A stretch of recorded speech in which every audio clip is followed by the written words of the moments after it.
त्या वर्गाची आपण गुरुवंदनेने घेऊया. आपण गुरूंच्या चरणी प्रार्थना करूया आणि त्यानंतर आपल्या वर्गाची सुरुवात करूया. अत्रेय माताजी, आपका बहुत बहुत धन्यवाद कि आपने बहुत सुंदर श्लोक पठन और भजन किया।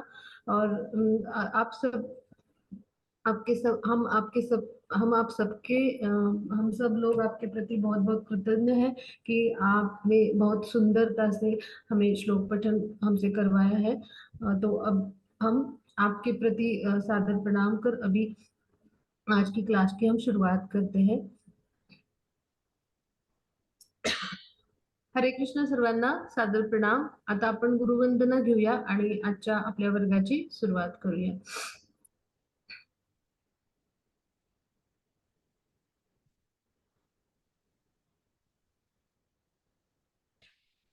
ओम नमो भगवते वासुदेवाय। ओम नमो भगवते वासुदेवाय। ओम नमो भगवते वासुदेवाय। ओम अज्ञानतिमिरान्धस्य ज्ञानाञ्जनशलाकया चक्षुरुन्मिलितं येन तस्मै श्रीगुरुवे नमः। श्रीचैतन्यमनोभीष्टं स्थापितं येन भूतले स्वयं रूप कदा मह्यं ददाति स्वपदान्तिकं। वन्देऽहं श्रीगुरुं श्रीयुतपदकमलं श्रीगुरुन् वैष्णवांश्च। श्रीरूपं साग्रजातं सहगण रघुनाथान्वितं तं सजीवं साद्वैतं सावधूतं परिजनसहितं कृष्णचैतन्यदेवं श्रीराधा कृष्णपादान् सहगण ललिता श्रीविशाखान्वितांश्च। हे कृष्ण करुणा सिन्धो दीनबन्धो जगत्पते गोपेश गोपिकान्त राधाकान्त नमस्तुते। तप्त कांचन गौरांगी राधे वृंदावनेश्वरी वृषभानुसुते देवी प्रणमामि हरिप्रिये। वाञ्छाकल्पतरुभ्यश्च कृपा सिन्धुभ्य एव च पतितानां पावनेभ्यो वैष्णवेभ्यो नमो नमः। नमो ॐ विष्णुपादाय कृष्णपृष्ठाय भूतले श्रीमते भक्तिवेदान्त स्वामिन् इति नामिने। नमस्ते सरस्वती देवे गौरवाणी प्रचारिणे निर्विशेष शून्यवादी पाश्चात्य देश तारिणे। जय श्री कृष्ण चैतन्य प्रभु नित्यानंद श्री अद्वैत गदाधर श्रीवासादि गौरी भक्त वृंद। हरे कृष्णा कृष्ण कृष्ण हरे हरे हरे राम राम राम हरे हरे हरे कृष्ण कृष्ण कृष्ण हरे हरे हरे राम राम राम हरे हरे। श्री चैतन्य महाप्रभु की जय हो। श्रील प्रभुपाद की जय हो। श्रीमद भगवद गीता की जय हो। सर्व आपण भक्तांना माझ्याकडून आपल्या सर्वांच्या चरणी सादर प्रणाम।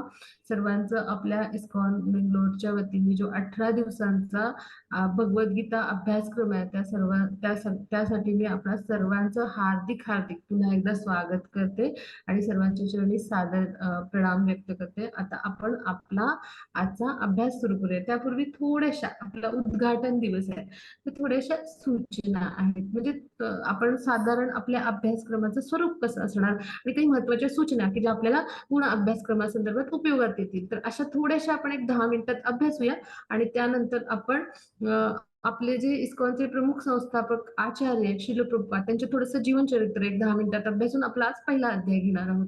तर अशा पद्धतीने आपण थोडासा अभ्यास करायचा प्रयत्न करूया। तर आता आपण आपल्या अभ्यासाला सुरुवात करूया।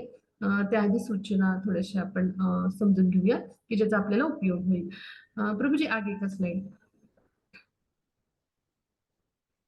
हाँ, तर आता आपला जो हा अभ्यासक्रम आहे, हाँ प्रभुजी यही रखिए। आता जो आपला हा अभ्यासक्रम आहे, तर ह्याच्यामध्ये आपण भगवद्गीता जशी आहे तशी श्रील प्रभुपादांच्याकडून अनुवादित झालेली अभ्यासणार आहोत. मग आता अभ्यासासाठी भगवद्गीता जशी आहे तशी ही आपल्यासाठी आहे. त्याचं पीडीएफ आपल्याला पाठवलं जाईल. आता म्हणजे ह्याचबरोबर म्हणजे आता हे जे अभ्यासासाठी जे पीडीएफ आहे ते आपल्या ग्रुपवर पाठवलं जाईल. त्याचबरोबर आपल्याला म्हणजे जर आपल्याला ऑनलाईन पुस्तकं वाचायची असतील, तर आपल्याला फ्री लिंक ऑनलाईन जे आहे ते आपल्या हे पीडीएफ आम्ही पाठवू आपल्या ग्रुपमध्ये, तर तिथे मिळून जाईल. किंवा काही लोकांना फिजिकली म्हणजे प्रत्यक्ष पुस्तक वाचायची सवय असते, तर त्यांच्यासाठी आपण ऑनलाईन साईट आहे आपली टेम्पलची, तर त्याच्यामधून आपण ती मागवू शकतो आणि त्याचा आपण लाभ घेऊ शकतो. तर पुढे म्हणजे आपण पुढचा भाग समजून घेऊया, की थोडंसं WhatsAppसाठी काही नियम. आता आपण सगळेजण आजकाल सोशल मीडिया आणि ह्याचा उपयोग करतो. तर आता थोडंसं एवढंच म्हणजे इथे आपल्या सर्वांना प्रेमळ विनंतीचा भाग आहे, की हा ग्रुप आहे तो आपल्याला अभ्यासक्रमाचं जे काही लागणारं जे काही आहे साहित्य, तर ते पाठवण्यासाठी आपण करतो आहोत. आता हा ग्रुप बंद आहे, पण आपला काही वेळा तो ग्रुप उघडला जातो. मग त्यावेळी थोडंसं गुड मॉर्निंग, गुड इव्हनिंग असं काही मेसेजेस म्हणजे नसावेत. म्हणजे यात आपलं अभ्यासाचंच सगळं महत्त्वाचं साहित्य असणार आहे. तर हे सगळं आपण खूप म्हणजे सर्व ही संहिता पाळाल अशी मला पूर्ण खात्रीच आहे आणि आपल्या सर्वांच्या चरणी प्रेमळ आणि आग्रहाची विनंती. आता मी आपला सर्वांना माझा परिचय देते. माझं नाव डॉक्टर मुग्धा रेटरेकर. मी आपल्या वर्गाची शिक्षिका असेल. माझ्यासोबत आपल्या श्लोक पठणासाठी अत्रिय माताजी आहेत. तर त्या श्लोक पठण आणि भजन घेतील. त्याचबरोबर अजित प्रभूजी आणि आपले काही अजून स्क्रीन शेअरिंग करणारे आहेत आणि होस्टिंग करणारे, रेकॉर्डिंग करणारे प्रभूजी असतील, असे व्हॉलंटियर्स म्हणजे आपले स्वयंसेवक आहेत, की त्यांची आपल्याला मदत राहणार आहे, मार्गदर्शन पण मिळणार आहे. त्याचबरोबर आपल्या दीपांजली माताजी आहेत, तर त्या अनुवाद वाचन खूप उत्तम करतात आणि त्या पण आपल्या गटामध्ये ऍडमिन म्हणून असतात. त्याबरोबर आपल्या गटाच्या ऍडमिन तेजस्विनी माताजी आहेत, तर त्यांच्याकडे पण आपण वेळोवेळी शंका आपले काही जे अडचणी असतील त्या किंवा आम्हा सगळ्यांशी आपण संपर्क साधून ती मदत आणि आपल्या शंकांचं निरसन आपण करून घेऊ शकता. मग त्यानंतर आता पुढे आपल्याला काय आहे या पीडीएफ मध्ये, तर आधीच्या भक्तांनी या क्लासचा लाभ घेऊन त्यांच्या जीवनात कसा आनंद निर्माण झाला, त्यांना कसं समाधान मिळालं, तर हे सगळे अनुभव आहेत ते आपण अवश्य वाचा सर्वांनी. आता थोडंसं झूम क्लास मधला व्यवहार म्हणजे काय आहे, तर आता आपण कोरोनामुळे आपण ऑनलाईन सगळं म्हणजे हे सगळं आपण मिळवू शकलो अभ्यासक्रम, किंवा कोरोनामुळे आपल्याला हे सोपं झालं नाही म्हणजे नाहीतर आपल्याला मंदिरात जावं लागलं असतं आणि आजच्या म्हणजे ह्या सगळ्या धकाधकीच्या जीवनामध्ये आपल्याला वेळही नाही असा सगळ्यांचं बिझी शेड्यूल किंवा खूप असं व्यस्तता आहे जीवनामध्ये. तर आपण थोडासा म्हणजे हा भाग लक्षात घेऊया, की आपण मंदिरात कसे नीटनेटके असे छान आवरून जाऊ, किंवा एखादे कोण पुढारी येणार असतील तर आमदार, खासदार, तर आपण कसे आवरून वगैरे व्यवस्थित जातो. मग आपले त्रिलोकांचे स्वामी आहेत भगवान श्रीकृष्ण, मग त्यांना आपण ऐकणार आहोत. त्यांचे उपदेश मग आपण कसं छान आवरून नीटनेटकं असायला हो की नाही? कुणी लोळत ऐकतंय किंवा कोणी म्हणजे दुसरीकडे काहीतरी टीव्ही बघत भगवद्गीता अभ्यासक्रम म्हणजे ऐकतोय असं नको, हो की नाही? मग हा भाग आपण थोडासा पाळायचा प्रयत्न करूया. ही सर्वांना खूप प्रेमळ आणि अशी माझी आग्रहाची विनंती. मग आता आपल्याला प्रश्न येतील, मग आपल्याला जे जे शंका येतील, तर आपण काय करूया, आपला झूमचा जो क्लास असतो तो संपला की आपण hand raise, digital hand raise करतो तो करून, किंवा आपण काय करायचं, तर आपल्याला अनम्यूट केलं जातं आपले माईक क्लास संपल्यानंतर. मग त्यावेळेला आपण विचारू शकतो प्रश्न किंवा मेसेज करू शकतो, झूम चॅट बॉक्स मध्ये टाकू शकतो. किंवा त्यावेळेला नाही, दुसऱ्या दिवशी असेल तर आमचा कोणा म्हणजे आम्ही जे कोणी आहोत आमच्या कोणाशी आपण संपर्क करू शकता, मेसेज करू शकता, फोन कॉल आणि आपल्या शंकांचं निरसन करू शकता. मग आता थोडंसं आपल्याला धोकाधडीपासून सावधान असं मी करेन, कारण आजच्या जगात कशा चांगल्या गोष्टी आहेत तशा विकृत गोष्टी पण आहेत, हो की नाही? मग त्यासाठी आपण काय काळजी घेऊया, तर असं एक भाग समजून घेऊया, की असा कुठलाही मेसेज इस्कॉन कडून येत नाही की आम्हाला अर्पण द्या, SMS येत नाही पहा. तर आपल्या व्यवस्थित अशा लिंक्स आहेत किंवा वेबसाईट असेल तर त्याचं URL बघा, किंवा आपण म्हणजे असं ऑनलाईन डोनेशन किंवा अर्पण देणार असाल ऑनलाईन पद्धतीनं, तर आपण आपले जे प्रमाणित जे लिंक्स आहेत किंवा बँक अकाउंट्स आहेत ते पहा, किंवा मंदिराचा पत्ता पहा आणि खात्री केल्याशिवाय आपण कुठेही अर्पण करू नका. तर ही आपण सर्वांनी काळजी घेऊया. आजच्या कलियुगामध्ये अशा पद्धतीने फसवणूक होऊ शकते आणि ह्यासाठी आपण सर्वांनी सावधान राहूया. मग आता आपल्या मंदिराची वेबसाईट आहे किंवा YouTube चॅनेल आहे किंवा Facebookचं पान आहे, तर ते आपण अभ्यासूया आणि तिथे खूप सुंदर पद्धतीची माहिती, अशा उपदेश आणि खूप छान छान पोस्ट असतात, तर त्याचा आपण लाभ घेऊया. त्याचबरोबर आपण काय करूया, की आपण आपले जे प्रश्न आहेत रोजच्या रोज सोडवायचा प्रयत्न करूया. आपला अध्याय संपल्यावर त्याची क्विझलिंग केली, ते कसं लॉग इन व्हायचं, कसं सोडवायचं, हे सगळं आपल्याला माहिती आपल्या ग्रुपमध्ये येईल. मग आपण 100% सगळे प्रयत्न करू शकता. म्हणजे काय, की आपण किती वेळा प्रश्न सोडवला तरी चालेल, 100% आपण सगळे प्रयत्न करू शकता. 80%ला पासिंग आहे. आणि म्हणजे हे सोडवताना जरी काही शंका आल्या तरी आपण रोजच्या रोज क्लासमध्ये विचारून आपण सर्वांचं मार्गदर्शन सहकार्य घेऊ शकतो. मग रेकॉर्डिंग ऐकल्यावर आपल्याला नक्की क्विज सोडवता येईल, अशा पद्धतीचं आपल्याला सगळं ज्ञान मिळेल. त्यानंतर आपल्याला आता संकल्प घ्यायचा आहे, पण त्याआधी आपण काय करूया, की काही महत्वाचे जे म्हणजे सामान्यतः सगळ्यांना प्रश्न पडतात, तर त्याचं म्हणजे त्याबद्दल आपण थोडंसं समजून घेऊया. म्हणजे काय होतं, काही जणांना वाटतं की मी कधीच आध्यात्मिक काही कुठला सत्संग किंवा कुठली माहिती घेतलेली नाही, मला काहीच ज्ञान नाही भगवद्गीतेविषयी, मग मला हे समजेल का? तर निश्चित समजेल. म्हणजे आपल्याकडे अगदी 4 वर्षाच्या छोट्या मुलांपासून प्रौढांपर्यंत सगळ्या लोकांना भगवद्गीतेचे क्लास आपण म्हणजे अभ्यासक्रम आपण जे आहेत तर ते शिकवतो, आणि अत्यंत सोप्या पद्धतीने, हलक्या फुलक्या पद्धतीने भागवतातल्या गोष्टी, पुराणातल्या गोष्टींचा आपण संदर्भ घेतो आणि अशा पद्धतीने अभ्यास करतो. त्यामुळे तो खूप छान पद्धतीने आपल्याला समजेल. त्याचबरोबर आता काही जणांना प्रश्न असतो की असं कुठलंही आध्यात्मिक तर मी म्हणजे क्लास तर कधी केलाच नाही, किंवा भगवद्गीतेविषयी पण मला काही माहिती नाहीये, मग मला हे जमेल का? किंवा झूम बद्दल माहित नसतं, किंवा टेक्निकल गोष्टी माहित नसतात, असे ऍप्स वगैरे, किंवा इंटरनेट विषयी थोडंसं कमी माहिती असते. मग बिलकुल आपण काळजी करूया नको. आपल्याला जी काही अडचण आहे ती आपण आपल्या ऍडमिन आहेत किंवा आपली स्वयंसेवक जी सगळा गट आहे, टीम आहे, त्यांना विचारून, क्लासमध्ये मला विचारून आपण आपण ती सोडवून घ्यायचा प्रयत्न करूया. अशा पद्धतीने आपण सगळी मदत घेऊया. काही जणांना वाटतं की मग हा क्लास आता सोडून जाऊया, मी त्याच्यासाठी योग्य नाही, तर बिलकुलच नाही. म्हणजे भगवद्गीता म्हणजे काय, तर एक काय म्हणतात आपण, अमृताचं आपण पान करणार आहोत, आणि ह्याचा लाभ सगळ्यांना झाला अर्जुनांसह. मग निश्चित तुम्ही कंटाळणार नाही, किंवा निश्चित तुम्हाला असं बोरिंग वाटणार नाही. अगदी ही मी खात्री देते, आणि ह्यानं आपल्याला मन अत्यंत शांत समाधानी होईल, असा हा अभ्यासक्रम आहे, आणि आपण आनंद घ्याल असा हा अभ्यासक्रम आहे. तर बिलकुल घाई करायची नाही. आपण आपण सातत्याने कसे अभ्यासक्रमात सहभागी होऊन त्याचा आनंद घेता येईल असा प्रयत्न करायचा, आणि ह्यासाठी हा संकल्प आहे. म्हणजे काय, की संकल्प म्हणजे काय, तर आपण दृढ निश्चय करतो, त्याला म्हणायचं संकल्प. मग तो आपण भगवान श्रीकृष्ण आहेत, तर त्यांना प्रार्थना आपण आता केलीच, मी जी म्हणाले प्रार्थना ती, आणि आपले प्रमुख संस्थापक आचार्य श्रील प्रभुपाद त्यांच्या चरणी आपण प्रार्थना करूया, आणि आज आता आपण संकल्प घेऊया, आणि त्यानंतर आपला अभ्यास सुरू करूया. आता आपण पुढे जाऊया. हा प्रभूजी, संकल्प की स्लाइड पे जाते हैं प्रभूजी?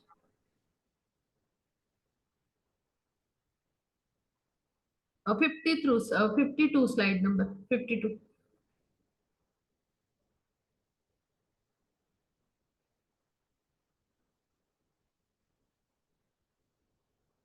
हां. आता मी संकल्प आहे, तो म्हणेन. तर प्रत्येकाने काय करायचं, आपलं नाव घ्यायचं मनातल्या मनात, आणि असं तुम्ही संकल्प घेताय, की हे मनातल्या मनात मी जे म्हणेन ते सगळं वाक्य म्हणायचं, आणि त्यानंतर 3 वेळा हरे कृष्ण म्हणायचं. तर असा आपण संकल्प घेऊया, आणि त्यानंतर मग आपला अभ्यास सुरू करूया. मग आता आपण सर्वांनी मनातल्या मनात माझ्यासोबत म्हणूया.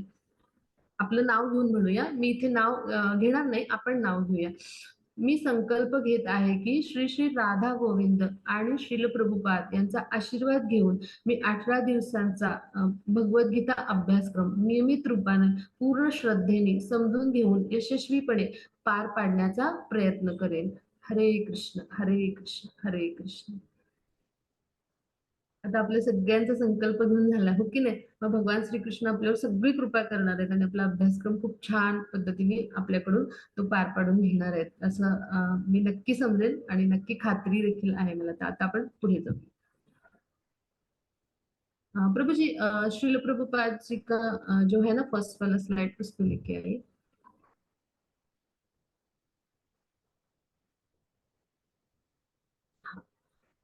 आता आपण थोडंसं आपले जे प्रमुख संस्थापक आचार्य आहेत इस्कॉनचे, तर त्यांचं थोडक्यात जीवनचरित्र समजावून घेऊया बरं का. आता ज्येष्ठांचं, थोरांचं किंवा अशा शुद्ध भक्तांचं का चरित्र समजून घ्यायचं, ते हे भाग आपण समजून घेऊया. तर असे जेव्हा म्हणजे म्हणजे म्हणजे असे जेव्हा संत महात्मे पुण्यात्मे असतात, तर त्यांच्या जीवन चरित्र जेव्हा अभ्यासतो आणि त्यांच्या जीवनातला संघर्ष जेव्हा आपण अभ्यासतो, आपल्यासारख्या सामान्यांना प्रेरणा मिळते आणि आपल्याला जीवनामध्ये दृष्टिकोन मिळतात की आपण कसं आचरण करायला पाहिजे. आणि ह्यासाठी असे सकारात्मक दृष्टिकोन आपल्याला मिळून आपल्याला त्याचा लाभ होतो आणि ह्यासाठी आपण हे चरित्र अभ्यासाचं असतं. तर आपण थोडक्यात अभ्यासूया आणि आज आपला पहिला अध्याय सुरू करूया. आता इथे चित्रात जे दिसतात तर ते कोण आहेत, तर ते त्यांचं नाव काय आहे, तर अभय चरण अरविंद असं त्यांचं नाव आहे. भक्तिवेदांत स्वामी श्रील प्रभुपाद. तर भक्तिवेदांत स्वामी ही त्यांना मिळालेली उपाधी आहे आणि त्यांचं नाव काय आहे, अभय चरण अरविंद. तर हे कोण आहेत, तर इस्कॉनचे प्रमुख संस्थापक आचार्य आहेत. तर ह्यांनी इस्कॉनची स्थापना केली. म्हणजे इस्कॉन या शब्दाचा अर्थ काय, तर आंतरराष्ट्रीय कृष्ण भावनामृत संघ किंवा संघटन. म्हणजे काय, international society for Krishna consciousness, म्हणजे असं त्याचं इंग्लिशमध्ये नाव आहे. तर मग त्यांच्या शिकवणीवर आधारित, त्यांच्या मार्गदर्शनावर आधारित आपण भगवद्गीता जशी आहे तशी अभ्यासतो आहोत. मग हे कोण होते, तर ह्यांचा जन्म 1896 साली झाला, कलकत्त्यामध्ये झाला. मग त्यांचं जे वडील होते त्यांचं नाव गौर मोहन डे, बरं का. मग त्यांचं धर्मपरायण कुटुंबात, आचार्य कुटुंबामध्ये जन्म झाला आणि त्यांच्यावर अगदी लहानपणापासूनच म्हणजे हे सगळे अत्यंत म्हणजे असे भक्ती संबंधी जे संस्कार असतात किंवा आध्यात्मिक संस्कार, तर हे त्यांना मिळाले. मग आता पुढे जाऊया आपण चित्रामध्ये. चित्राच्या स्वरूपात आपण अभ्यासतो. आगे का स्लाइड लेते प्रभूजी. हरे कृष्ण. हरे कृष्ण प्रभूजी. अजीज प्रभूजी आगे का स्लाइड लेते. हा, आता इथे चित्रात दाखवले पहा. तर हे जे शिल प्रभुपाद आहेत, तर हे 1965 साली अमेरिकेमध्ये गेले. भगवद्गीता जे आहे तर त्या म्हणजे भगवद्गीतेचा प्रसार किंवा कृष्ण भक्तीचं विज्ञान याचा प्रसार आणि प्रसार करण्यासाठी, म्हणजे त्यांचे जे गुरु आहेत भक्ती सिद्धांत सरस्वती, त्यांनी त्यांना काय सांगितलं होतं, त्यांचं उत्तम इंग्लिश भाषेवरती प्रभुत्व होतं आणि ते ऐकून सांगितलं होतं की तू काय कर, हे वैदिक ज्ञान आहे ह्याचा प्रचार आणि प्रसार कर परकीय देशामध्ये जाऊन. आणि तर त्यांनी गुरूंचे शब्द होते किंवा आज्ञा होती ती तंतोतंत पाळली पहा. आणि त्यांनी असे लोक ज्यांना कृष्णही माहिती नाही, कृष्ण भक्ती माहिती नाही किंवा काहीही माहित नाही, असं अशा लोकांना वैदिक ज्ञान, कृष्ण भक्तीचं विज्ञान, त्याचबरोबर भगवद्गीतेतील उपदेश आणि हरे कृष्ण महामंत्राचा जप, अशा पद्धतीनं त्यांना हे सगळं प्रचार आणि प्रसार करून त्यांना ज्ञान दिलं आणि 10,000 पेक्षा अनेक अनुयायी, अनेक शिष्य त्यांनी बनवले. 25 देशांमध्ये त्यांनी भ्रमण केलं आणि त्यांनी 100 पेक्षा आपल्या हयातीमध्ये सगळीकडे मंदिरं, गुरुकुल, त्याचबरोबर कृषी समाज संस्था उभारल्या. त्यानंतर जी गुरुकुलं होती टेक्सास आणि डल्लास मध्ये उभी झालेली त्यांनी पाहिली. हे सगळं त्यांनी हयातीत पाहिलं पहा. मग असे जे आहेत ते शिल प्रभुपाद, ही जी चित्र ही जी आपण पाहतोय, तर हे काय आहे, त्यांनी रथयात्रा संपन्न केली होती सॅन फ्रान्सिस्को मध्ये. भारतातली कुठलीही मदत न घेता 3 वेगवेगळे रथ त्यांनी तिथे आणले. म्हणजे त्या सगळ्या जे होते साधक त्यांच्या मदतीने, शिष्यांच्या मदतीने, भक्तांच्या मदतीने तिथं ते आणले होते.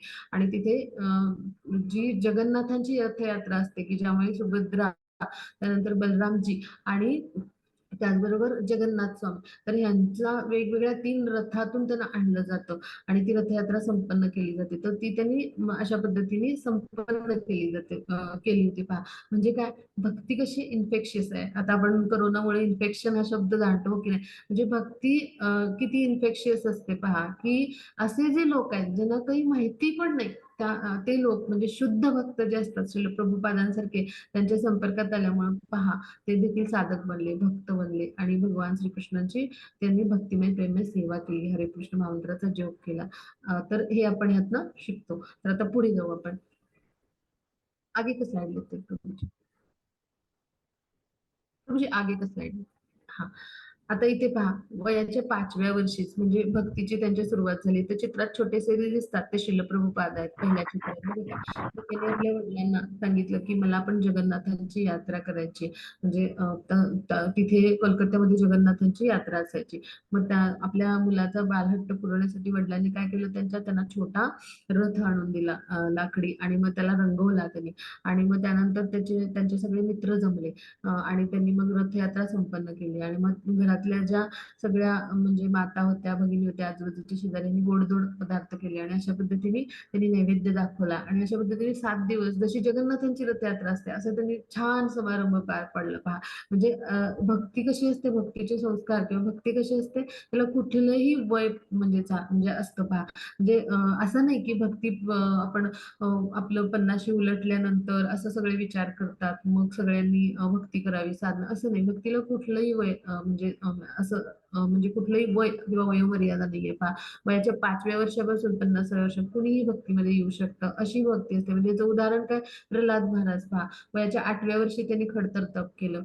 तर हेच आपण समजून घेऊया. म्हणजे काय, किंवा आपण म्हणजे ध्रुव महाराज की ज्यांनी वयाच्या 8व्या वर्षी खडतर तप केलं. प्रल्हाद महाराज आहेत की त्यांनी काय केलं, की त्यांची मातेच्या गर्भापासूनच म्हणजे भक्ती सुरू झाली पहा. कयाधू माता ज्या होत्या, तर त्या जेव्हा गर्भवती होत्या तेव्हापासून त्यांनी नारद मुनींकडून हरिकथा ऐकली आणि तेव्हापासून ते म्हणजे गर्भस्थ असल्यापासूनच त्यांनी म्हणजे हरिकथा ऐकल्यामुळं ते भगवान श्रीकृष्णांचे उत्तम भक्त बनले. म्हणजेच काय, की भक्तीला कुठलीही वयोमर्यादा नाही पहा. त्यामुळे आपण जे काही आपल्याला जेव्हापासून कृष्ण कथा समजते किंवा जेव्हापासून कृष्णाविषयी समजतं तेव्हापासून आपली भक्ती सुरू होते. मग असं श्रील प्रभुपादांच्या जीवनात घडलं.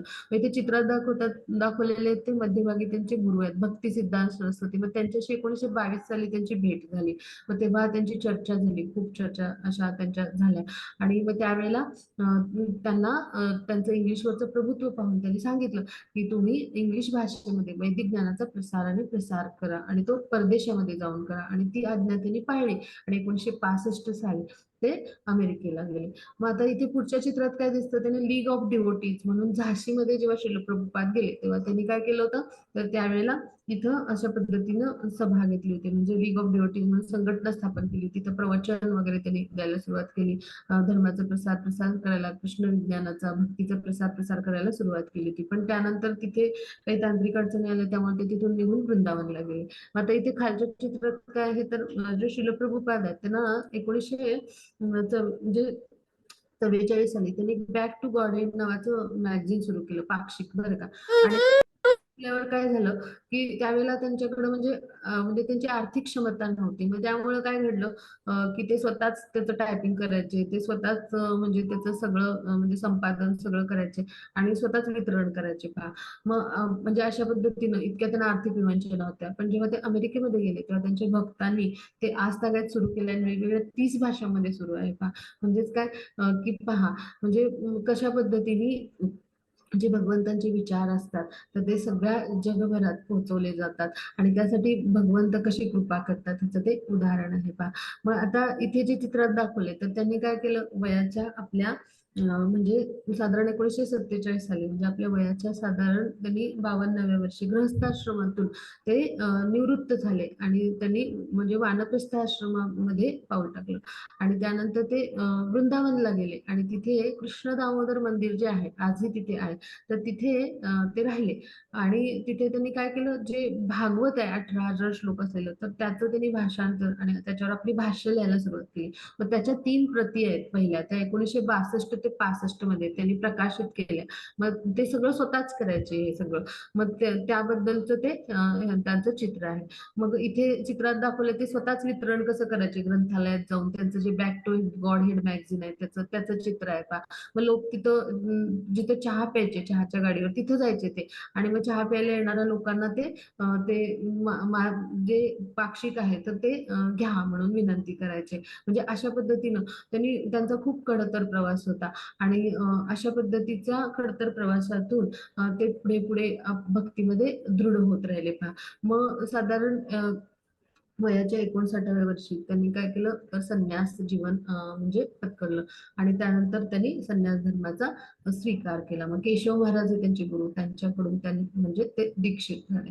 मग आता इथून पुढचा जो काळ आहे तो अत्यंत महत्वाचा म्हणजे, आणि ह्या आधी आपण एक भाग समजून घेऊ की साधारण त्यांचं जे असं उत्तम व्यासंग होता अध्यात्माला त्यामुळं प्रभावित होऊन त्याचे जे गुरु आहेत आणि ते भक्ती सर होती, तर ते खूप मोठे उच्च आध्यात्मिक असे अधिकारी होते. आणि त्यांनी 60 पेक्षा जास्त गौडीय मठांची स्थापना केली होती. तर त्या गौडीय मठाकडून त्यांना ही भक्ती वेदांत स्वामी ही उपाधी देण्यात आली पहा. आणि म्हणून आपण त्यांना काय म्हणतो, भक्ती वेदांत स्वामी असं म्हणतो. मग आता याचा पुढचा काळ अत्यंत महत्वाचा आहे त्यांच्या जीवनातला, तर तो आपण अभ्यासूया. प्रभूजी आगे का स्लाइड लेते हैं.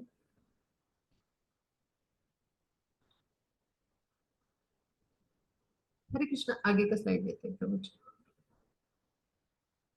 हा, तर आता हे चित्रात जहाज दिसतं, तर हे जलदूत नावाचं जहाज आहे बरं का. आणि ही स्टीमशिप कंपनी आहे, सिंधिया कंपनी आहे. त्याच्या मालकीणबाई होते सुमती मोरारजी बरं का. मग त्यांच्याकडे शिल प्रभुपाद जे आहेत, तर ते त्यांना जाऊन भेटले आणि त्यांनी सांगितलं मला अमेरिकेत जायचंय. मग हे मालवाहू जहाज होतं, त्यातून ते प्रवास करून फक्त 40 रुपये हातात असताना ते त्या जहाजातून 2 महिने प्रवास करून गेले आणि अमेरिकेमध्ये त्यांनी पहिलं पाऊल ठेवलं पहा. मग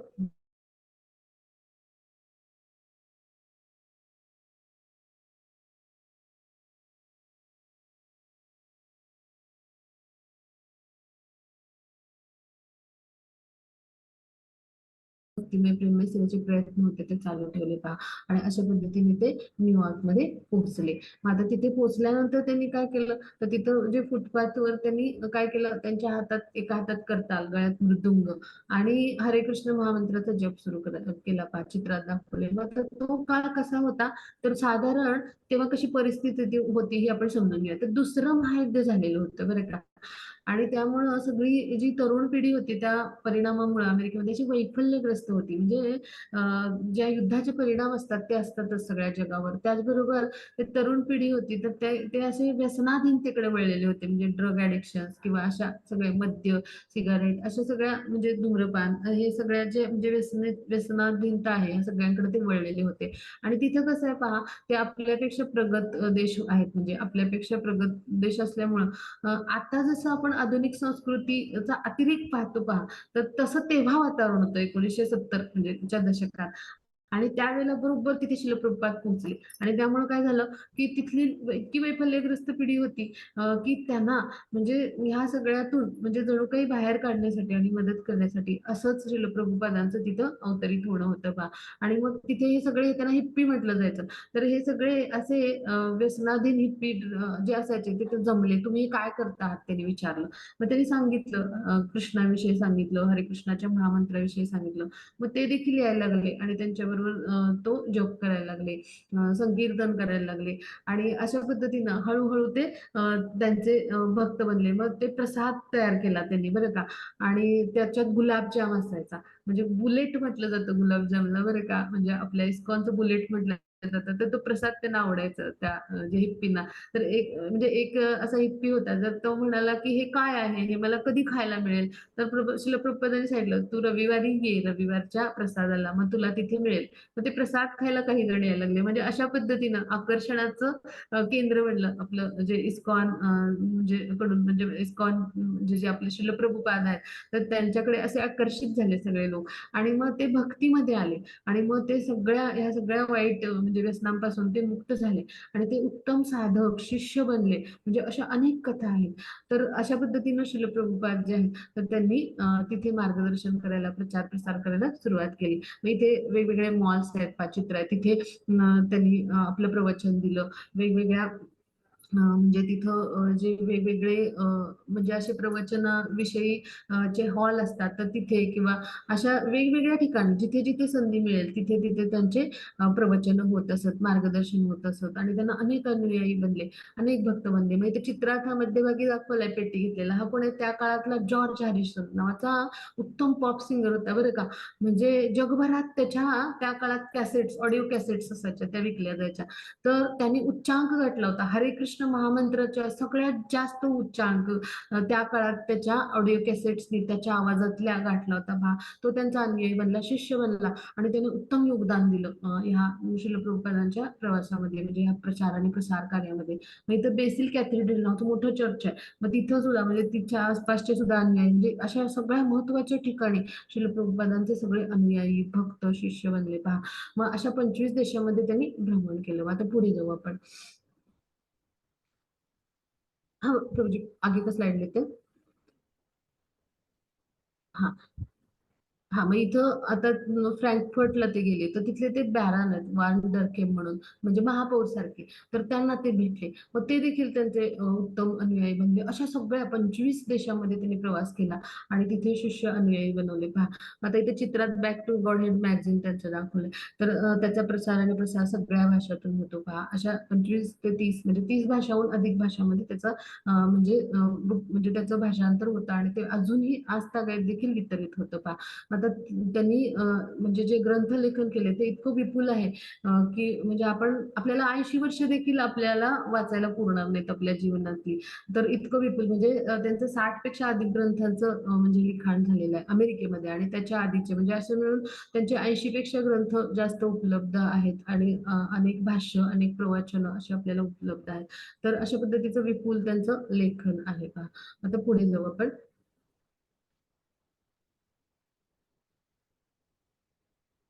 प्रभूजी आगे का स्लाइड लेते. हां. आता हे इस्कॉनचे आपले जे चं मंदिर आहे, तर त्याचे हे अ, अर्चविग्रह आहेत. श्री श्री राधा गोविंदजी. त्यांच्या चरणी आपण साष्टांग नमन करूया, त्यांचे आशीर्वाद घेऊया आणि आता आपण पुढचा अभ्यास करूया. हां, आता इथे हा जो म्हणजे जो हे पॅलेस आहे, तो हा श्रील प्रभुपाद यांचे जे शिष्य आहेत, अनुयायी आहेत, तर त्यांनी हा त्यांच्यावर वर जे त्यांचं प्रेम आहे, त्या प्रेमापोटी हा पूर्ण सोन्याचा बनवलेला पॅलेस आहे. आता आपण पुढे जाऊ. व्हर्जिनियामध्ये, वेस्ट व्हर्जिनियामध्ये. आता हे मॅनोर आहे, म्हणजे अशा पद्धतीचं घरासारखं ते जे आहे भक्तिवेदांत मॅनोर म्हणजे तिथे ते मंदिर आहे आणि ते यूकेमध्ये आहे. तर अशी वेगवेगळ्या ठिकाणी अर्चविग्रह त्यांनी प्रस्थापित केले. मग आता आपण पुढे जाऊया. आगे का स्लाइड लेते हैं प्रभूजी. हां. आता हे आपण हे पाहिलं युक्रेनमध्ये. तर युक्रेनमध्ये सुद्धा म्हणजे अशा पद्धतीचे कार्यक्रमातलं चित्र आहे. तर असे आपले भरपूर भक्त आहेत किंवा म्हणजे तिथे देखील इस्कॉनचं मंदिर आहे. असे प्रत्येक देशामध्ये श्रील प्रभुपादांनी भ्रमण केलं आणि त्यांनी काय केलं? भगवत भक्तीचं प्रसार आणि प्रसार केला. मग आता पुढे जाऊ आपण.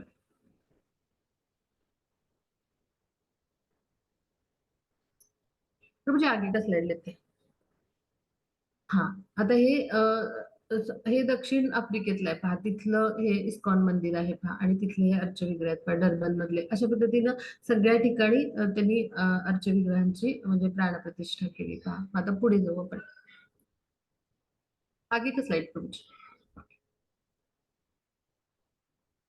हां, आता हे पहा, हे मायापूर म्हणून आहे. 1970 साली अ, त्यांनी हा प्रोजेक्ट जो आहे, महत्वाकांक्षी प्रोजेक्ट आहे. तर इथे सगळं गुरुकुल आणि संशोधन केंद्र आणि जगातलं सर्वात मोठं कृष्णांचं मंदिर. तर हे अजूनही आजतागायत त्याच्या काही भागांचं काम सुरू आहे आणि अत्यंत महत्वाकांक्षी प्रोजेक्ट तर त्याची म्हणजे सुरुवात इथे झाली आणि अत्यंत उत्तम असं ते गुरुकुल, त्यानंतर अध्यात्माचं केंद्र बनलंय आणि जगभरामध्ये सगळीकडे हे अत्यंत प्रसिद्ध आहे.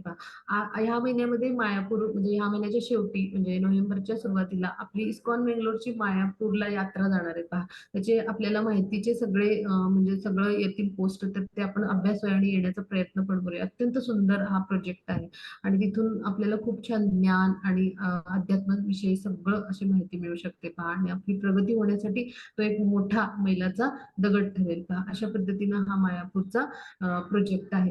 त्यानंतर 1972 साली भक्तिवेदांत बुक ट्रस्ट त्यांनी सुरू केलं. त्यामध्ये ग्रंथांचं प्रकाशन सुरू केलं पहा त्यांनी.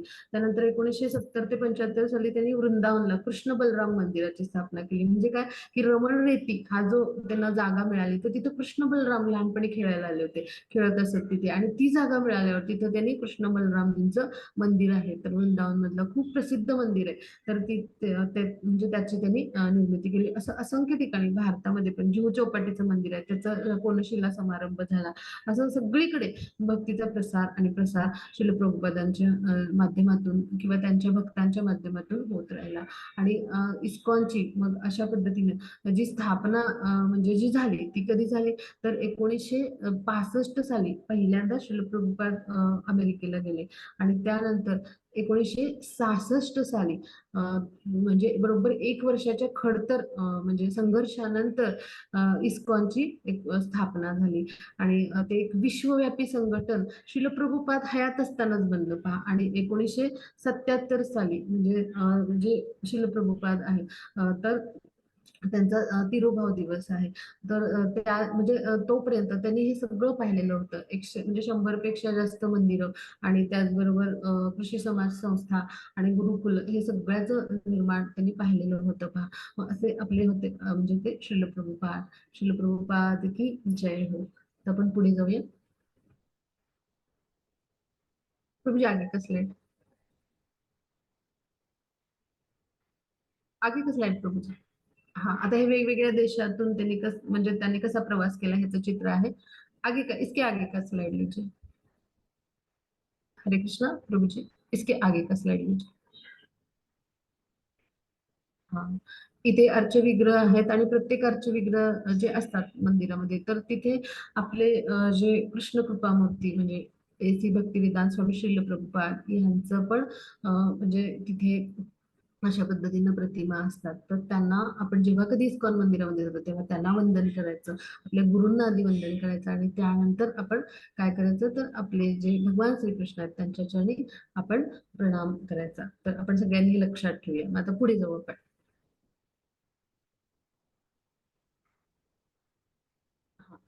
आता हे श्री श्री राधा गोविंद जे आपलं इस्कॉन बेंगलोरचं मंदिर आहे तर त्याचे हे जे आहेत तर हे अध्यक्ष आहेत नामानिष्ठ दास प्रभूजी. तर आपण त्यांचे देखील आशीर्वाद घेऊया. त्यांच्या मार्गदर्शनाखाली आपण आता आजपासून भगवद्गीता जशी आहे तशी अभ्यासणार आहोत. हे कोण आहे तर हे कानपूर मधून म्हणजे IIT झालेले आहेत बरं का. आणि इन्फोसिस मधली उच्च पदावरची नोकरी आहे. तर ती त्यांनी म्हणजे त्याचा त्याग करून त्यांनी आपलं पूर्ण जीवन सगळं श्रीकृष्ण भावनेसाठी म्हणजे कृष्ण भावनामृतासाठी त्यांनी पूर्णपणे स्वतःला समर्पित केलेलं आहे. आणि असे आपले नामांकित दास प्रभूजी आहेत. तर त्यांच्या चरणी आपण वंदन करूया आणि आपल्या अभ्यासाला सुरुवात करूया. आपल्याला कधी काही शंका आली तर त्यांना देखील आपण शंका निरसनासाठी ईमेल आपल्या ह्या PDF मध्ये दिला तर तोही करू शकतो पहा. म्हणजे आपली सगळी जी टीम आहे इस्कॉन बेंगलोरची ती आपल्यासाठी सदैव कार्यरत असते पहा. आता आपण पुढे जाऊया.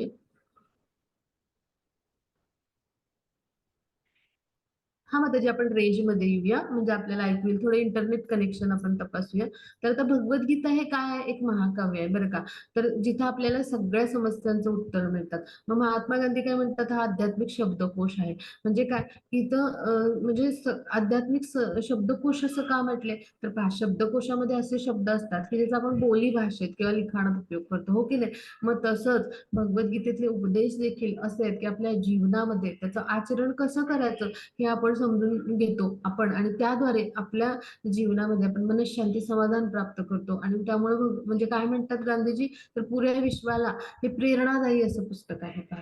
म्हणजेच काय ह्या उपदेशांच्या माध्यमातून आपल्याला प्रेरणा मिळते आपल्या जीवनामध्ये. ते कशी मिळते हे 18 दिवसात आपण अभ्यासणार आहोत समजून घेणार आहोत. आता पुढे जाऊ आपण. प्रभूजी आगे का स्लाइड लेते हैं. हा. आता गांधीजी काय म्हणतात की ज्यांनी कुणी हे भगवद्गीते म्हणजे ते उपदेश अभ्यासले तर त्यांना दररोजचा दिवस नवीन वाटतो पहा आणि नवा अर्थ प्राप्त होतो असं वाटतं पहा. म्हणजे काय इतकं सुंदर असे हे उपदेश आहेत. आणि आईन्स्टाईन काय म्हणतो की भगवद्गीता जेव्हा मी वाचतो तेव्हा हे ब्रह्मांड इतकं कसं म्हणजे इतका कसा पद्धतीने शानदार बनवले असं मला वाटतं. म्हणजे इतकं अद्भुत कसे बनवले असं त्याला वाटतं. म्हणजे नक्कीच भगवद्गीतेचे उपदेश आहेत ते आपल्या जीवनामध्ये अत्यंत प्रेरणादायी असे ठरणार आहेत किंवा आनंद देणारे असणार आहेत हो की नाही. मग आता पुढे जाऊ आपण. आगे की स्लाइड लेते हैं प्रभु जी. हा. आता आपण इस्कॉनचीच भगवद्गीता का अभ्यासायची तर ते आपण समजून घेऊया. आता चित्रात पहा की भगवद्गीता जी आहे तर त्या संदर्भात आपण समजून घेण्यासाठी हे उदाहरण अभ्यासतोय. तर आता इथं आपण पाहिलं की ह्या फोनला जी केबल आहे किंवा त्याची जी तार आहे तर ती जर तुटलेली असेल तर आपला जो फोन आहे तो चार्जिंग होईल का त्याचं तर बिलकुल नाही. त्या मोबाईलचं चार्जिंग नाही होणार किंवा डाटा इकडून तिकडे आपल्याला जर ट्रान्सफर करायचं असेल तर तो होणार नाही हो की नाही. म्हणजेच काय तर तार तुटलेली असेल तर तो खंडित होईल म्हणजे ती शृंखला खंडित होईल हो की नाही. मग असंच जे कृष्णाविषयीचं ज्ञान असतं तर ते कसं यायला पाहिजे शृंखला पद्धतीने यायला पाहिजे. आणि शिष्य उत्तराधिकार म्हणजे ह्या पद्धतीने यायला पाहिजे. म्हणजेच काय तर आता पहा एक गुरु असतात ते आपल्या शिष्याला ज्ञान देतात. मग ते शिष्य जेव्हा गुरु बनतात तेव्हा आपल्या शिष्याला ज्ञान देतात. मग ते शिष्य जेव्हा गुरु बनतात तेव्हा आपल्या शिष्याला नाही, ह्याला म्हणायचं शृंखला. आणि शिष्य उत्तराधिकार शृंखला, किंवा ह्याला काय म्हणायचं, गुरु शिष्य परंपरा. ह्या परंपरेतनं ज्ञान यायला पाहिजे. म्हणजे काय, पहा, कृष्णाने हे सगळं ज्ञान आहे ते ब्रह्माजींना दिलं. मग ब्रह्माजींना हे ज्ञान सगळं नारद मुनींना दिलं. मग नारद मुनींनी हे सगळं ज्ञान व्यास मुनींना दिलं. व्यास मुनींनी हे सगळं ज्ञान मध्वाचार्यांना दिलं. म्हणजे अशा पद्धतीची शृंखला. आणि मग ह्या गुरु शिष्य परंपरेतले 32वे गुरु म्हणजे कोण आहेत, शिल प्रभुपाद. मग त्यांचे गुरु कोण होते, भक्ती सिद्धांत सरस्वती. मग त्यांचे गुरु कोण होते, गौरी किशोरी दास बाबाजी. मग त्यांचे गुरु कोण होते, भक्ती विनोद ठाकूर. आणि त्यांचे गुरु कोण होते, जगन्नाथ दास बाबाजी. अशी ही म्हणजे गुरु शिष्य परंपरा आहे. आणि यामुळे काय होतं, जे ज्ञान असतं ते कसं असतं, अत्यंत शुद्ध असतं, निष्कलंक असतं. आणि जे कृष्णांना सांगायचे ते जसंच्या तसं, म्हणजे अशा पद्धतीने आपण ते अनुभवू शकतो, अभ्यासू शकतो. अन्यथा बाजारामध्ये 800 पेक्षा अनेक भाषांतर उपलब्ध आहेत. पण प्रत्येक जण आपलं मानसिक तर्काने आणि बुद्धीने हे लिहितो. पण जे कृष्णाचे असे भक्त आहेत, जे शुद्ध भक्त आहेत, तर ते काय करतील, ते कृष्णांना जे सांगायचे ते तसंच्या तसं आपल्यापर्यंत पोहोचतील, पहा. आणि ह्यासाठी आपण काय केलं पाहिजे, तर अशा शुद्ध भक्तांकडून आलेली गीता आपण अभ्यासली पाहिजे. आणि म्हणून आपण काय केलं पाहिजे, की भगवद्गीता जशी आहे तशी म्हटले, पहा. म्हणजे ती कृष्णांकडून जशी आली तशीच्या तशी श्रील प्रभुपादांनी आपल्यासमोर ती अनुवादित करून आपल्यासमोर ती आणलेली आहे. म्हणून आपण ती अभ्यासाची. आता पहा, ह्याच्यासाठी अजून एक दुसरं उदाहरण घेऊ, की आपण शाळेमध्ये जातो. मग आपण म्हणजे काय करतो, तर आपल्या अभ्यासक्रमात जे काही असतं पुस्तकं, तर त्यांचा अभ्यास करतो, हो की नाही. मग तिथे आपण शंका घेतो का, बिलकुल नाही. जे काही आपल्याला शिक्षक शिकवतात त्याच्यावर आपण विश्वास ठेवतो. मग भगवद्गीतेतले हे जे उपदेश आहेत ते प्रत्यक्ष कृष्णांनी सांगितलेले आहेत, मग आपण किती विश्वास ठेवायला, हो की नाही. म्हणजे कृष्णावर आपल्याला दृढ विश्वास आणि श्रद्धा हवी. म्हणजे एक चिमणीची गोष्ट आहे बरं का. एक जी चिमणी होती, तर तिने आपली अंडी समुद्रात घातली होती. हे शिलप्रभुपादांनी सांगितलेली गोष्ट आहे बरं का. आणि म्हणजे दृढ श्रद्धा आपली कशी हवी याचं हे उदाहरण आहे. आणि मग समुद्र जो होता, तर अंडी किनारी घातल्यावर समुद्राच्या जे लाटा आहेत, तर त्या समुद्राच्या लाटामुळे समुद्राने ते वाहून नेल्या.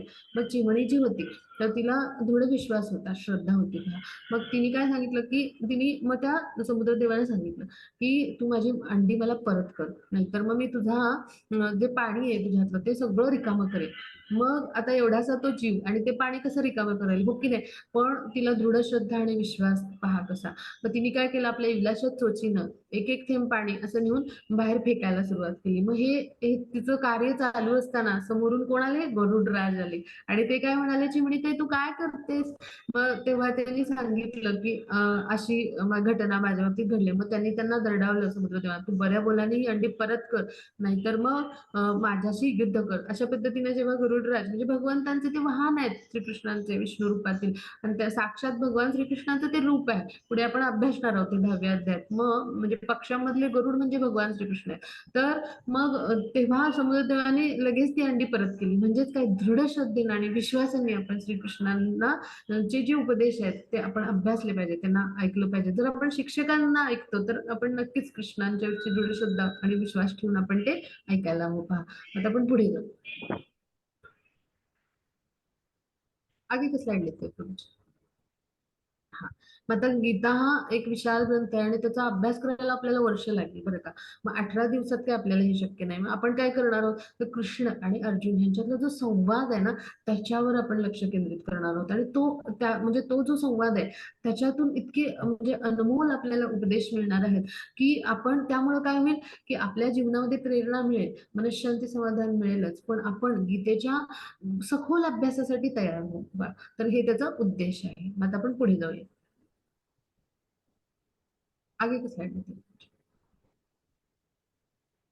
आगे की स्लाइड पर मुझे।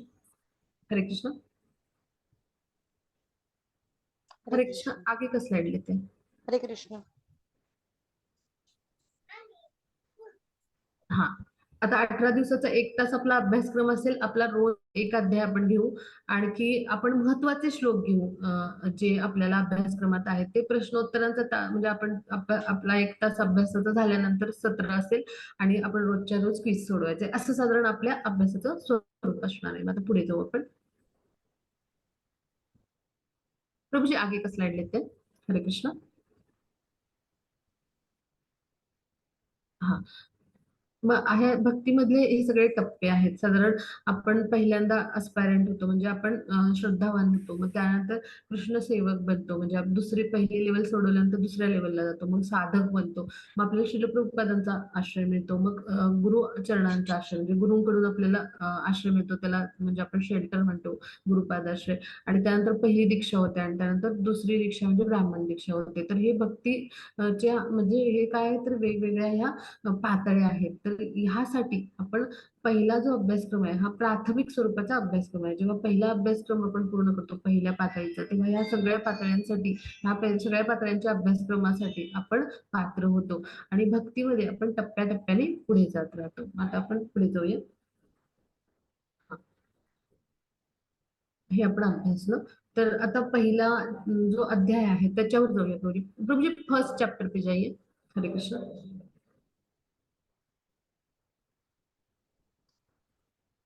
प्रभु जी ये स्लाइड शो स्टॉप कीजिए और फर्स्ट चैप्टर का जो है ना पीडीएफ, उसको ओपन करके वो शुरू कीजिए.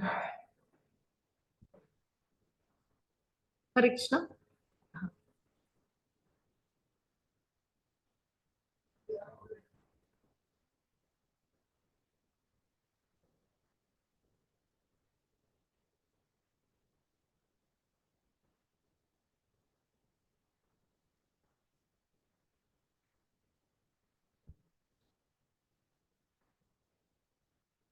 हाँ, इसके आगे.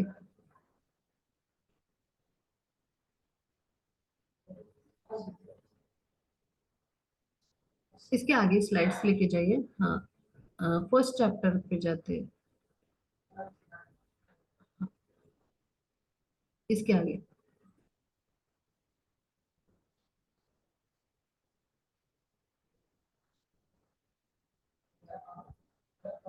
हाँ, यहाँ पे इसके पहले रुकिए आप, इसके पहले. तर आता आपण इसके आगे प्रभु जी. हाँ, यहाँ पे रुकिए. इस स्लाइड से हम अभी सुरू करेंगे.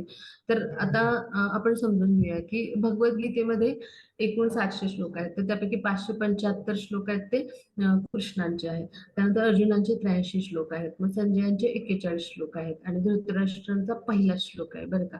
मग आता आपण नोट्स देखील बनवू शकता, लिहू शकता महत्वाचे मुद्दे. रेकॉर्डिंग मधून पण आपण ते पुन्हा ऐकून नोट्स तयार करू शकता. मग आता पुढे जाऊया आपण. ह्या महत्वाच्या गोष्टी आपण समजून घेणार आहोत आता इथून पुढे. मग आता पुढची स्लाइड वर जाऊया. आगे का स्लाइड देते प्रभू. भगवद्गीतेमध्ये 5 गोष्टींची प्रमुख चर्चा झाली पहा. पहिलं म्हणजे काय, तर ईश्वर. ईश्वर म्हणजे काय, तर भगवान हे आपले सर्वोच्च नियंत्रक आहेत. म्हणजे ज्यांना परमेश्वर म्हणतो आपण, किंवा ब्रह्मन किंवा आत्मन म्हटलं जातं. तर असे जे आहेत, तर ते कोण आहेत, किंवा ईश्वर म्हणजे काय, तर सर्वोच्च नियंत्रक आहेत. म्हणजेच काय, आता आपण समजून घेऊया एका उदाहरणाच्या माध्यमातून. की आता एखादा छोटासा मुलगा आहे, बरं का, अगदी लहान. तर त्यांनी जर कार पाहिली तर तो काय म्हणेल की हा घोडा जो आहे किंवा गाय जी आहे त्यासारखं काहीतरी हे 4 पायाचे दिसते आणि त्यासारखं ते धावते. मग आपल्यासारखं बुद्धिमान मनुष्य काय समजेल की कार आहे, हो की नाही, आणि ह्याच्यात टेक्नॉलॉजी आहे, आणि मग ह्या कारला कोणीतरी चालक आहे. मग तसंच आहे भगवान श्रीकृष्ण जे आहे, त्यांनी काय केलंय, ही भौतिक प्रकृती म्हणजे आपल्याला जे दिसतं, हे सगळे प्राणी पशु पक्षी आपण सगळे, तर हे सगळी भौतिक प्रकृती निर्माण केली आहे, म्हणजे आपल्यासह सर्वांना निर्माण केलंय. आणि मग ह्या सगळ्यांचं नियंत्रण कोण करतात, तर भगवान श्रीकृष्ण. म्हणजे कारची टेक्नॉलॉजी म्हणजे जी आहे, तर ती कोणी निर्माण केली आहे, तर जो कोणी म्हणजे अभियांत्रिकी म्हणजे किंवा जो इंजिनियर असेल तर त्यांनी ती निर्माण केली आहे, हो की नाही. म्हणजे त्यालाच माहिती आहे की तिथे काय त्रुटी आहेत किंवा तिथं नियंत्रण कसं करायचं. आणि त्याचा जो चालक आहे म्हणजे कोण आहे, तो आत्मा आहे आपला. म्हणजे आपण त्यांचे म्हणजे आपण कोण आहोत, भगवान श्रीकृष्णांचे तर जीवात्मक अंश आहोत. आणि भगवान श्रीकृष्ण कोण आहेत, तर आपले सर्वोच्च नियंत्रक आहेत. म्हणजे त्यांनी हे सगळं निर्माण केलंय. जसं कारचं जे असतं म्हणजे जे काही टेक्नॉलॉजी इंजिनिअरिंग आहे, तसं आपल्या सर्वांसाठी सगळं भौतिक प्रकृती आपल्याला हे सगळं दिसतं, आपल्यासह सगळं हे त्यांनी निर्माण केले आणि मग ह्या सगळ्यांचं नियंत्रण ते करतात. आणि अशा पद्धतीने आपला जो आत्मा आहे तो कोण आहे, जसा कारचा ड्रायव्हर असतो त्याला हे सगळं शिकून घ्यावं लागतं टेक्नॉलॉजी, मग तसा कोण आहे, आपला आत्मा आहे.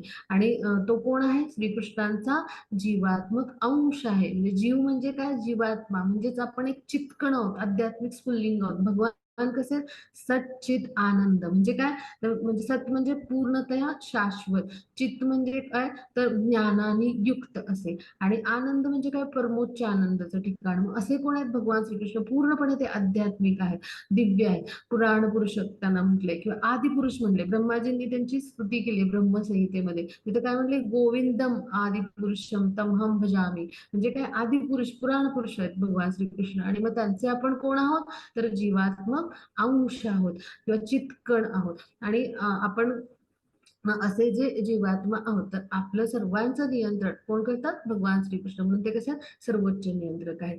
मग प्रकृती म्हणजे काय आहे, तर ही भौतिक प्रकृती आपल्याला जी दिसते, आपल्याला जे दिसतं, डोंगर, दर्या, झाड, पशु पक्षी, हे सगळं काही दिसतं आपल्या अवतीभोवती, हलणाऱ्या न हलणाऱ्या गोष्टी, हे जे काही दिसतं ते.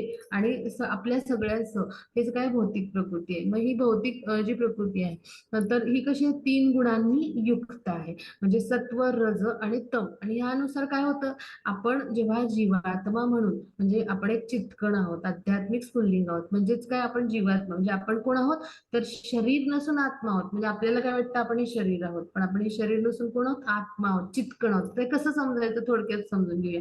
तर आपण जेव्हा आरशात पाहतो, म्हणजे तेव्हा आपण शरीर पाहतो, हो की नाही, पण जेव्हा आपल्याला कोणी हाक मारतं, तर आपण काय म्हणतो, हा मी मी मी म्हणजे कुठे, हृदयाकडे आपण हे करतो. मग आपला जो आत्मा आहे तो आपल्या हृदयात उपस्थित असतो, म्हणजे एक चित्कण आपला. आणि त्याचा आकार किती असतो, तर आपल्या केसाचा जो एक म्हणजे अग्र आहे, टोक आहे, त्याचा एक म्हणजे तो जो टोक आहे त्याचा 10,000वा भाग एवढा आपला आत्मा असतो. किंवा एखादा व्यक्ती आहे, तर ते देवाघरी गेले, तर आपण काय म्हणतो, ते गेले, हो की नाही, ते मृत्यू पावले, ते देवाघरी गेले. म्हणजेच काय, आपला आत्मा काय करतो, एक शरीर सोडून दुसऱ्या शरीरात प्रत्येक मृत्यूच्या वेळी जातो. म्हणजेच काय, तो कसा आहे, तर भगवान श्रीकृष्णांसारखा आहे, गुणांनी समान आहे आणि परिमाणाने भिन्न आहे. मग हे कसं समजून घ्यायचं, तर पहा, आता समुद्रातलं पाण्याचा एक थेंब आपण काढला, तर समुद्राचं पाणी कसं आहे, खारट आहे, हो की नाही, आणि त्याच्यामध्ये जे काही क्षार आहे तेच एका थेंबामध्ये असतील बाजूला काढलेले, हो की नाही. मग समुद्राचा थेंब म्हणजे आपण आहोत, आणि अखंड म्हणजे जो महाकाय विशाल समुद्र म्हणजे कोण आहे,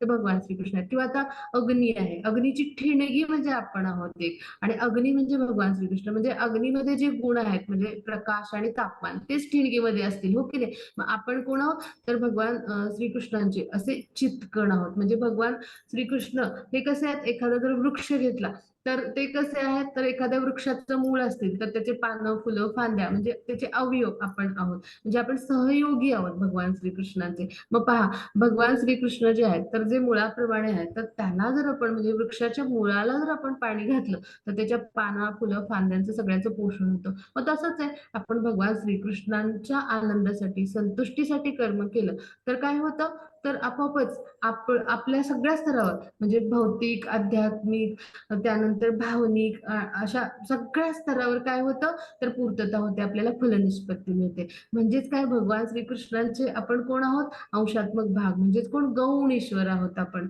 आणि म्हणून आपण कोण आहोत, गौण ईश्वर म्हणजे आपण त्यांचे सेवक आहोत. सहयोगी अवयव म्हणजे कोण असतात, एखाद्या यंत्राचे सगळे पार्ट असतात, भाग असतात, ते काय असतात, सहयोगी भाग असतात. आणि मूळ जे यंत्र असतं, त्याचे ते कोण असतात, सेवक असतात. मग तसेच आहोत श्रीकृष्णांचे आपण कोण आहोत, सेवक आहोत, नित्य दास आहोत. आणि भगवान कोण आहेत, आपले नित्य स्वामी आहेत. आणि म्हणून आपण काय केलं पाहिजे, त्यांच्या संतुष्टीसाठी कार्य केलं पाहिजे. आणि जेव्हा आपण असं करतो, तेव्हा हे प्रकृतीचे 3 गुण असतात. तर आपण जेव्हा प्रकृतीमध्ये येतो, जीवात्मा म्हणजे एक चित्कण असतो, आपल्याला शरीर मिळतं.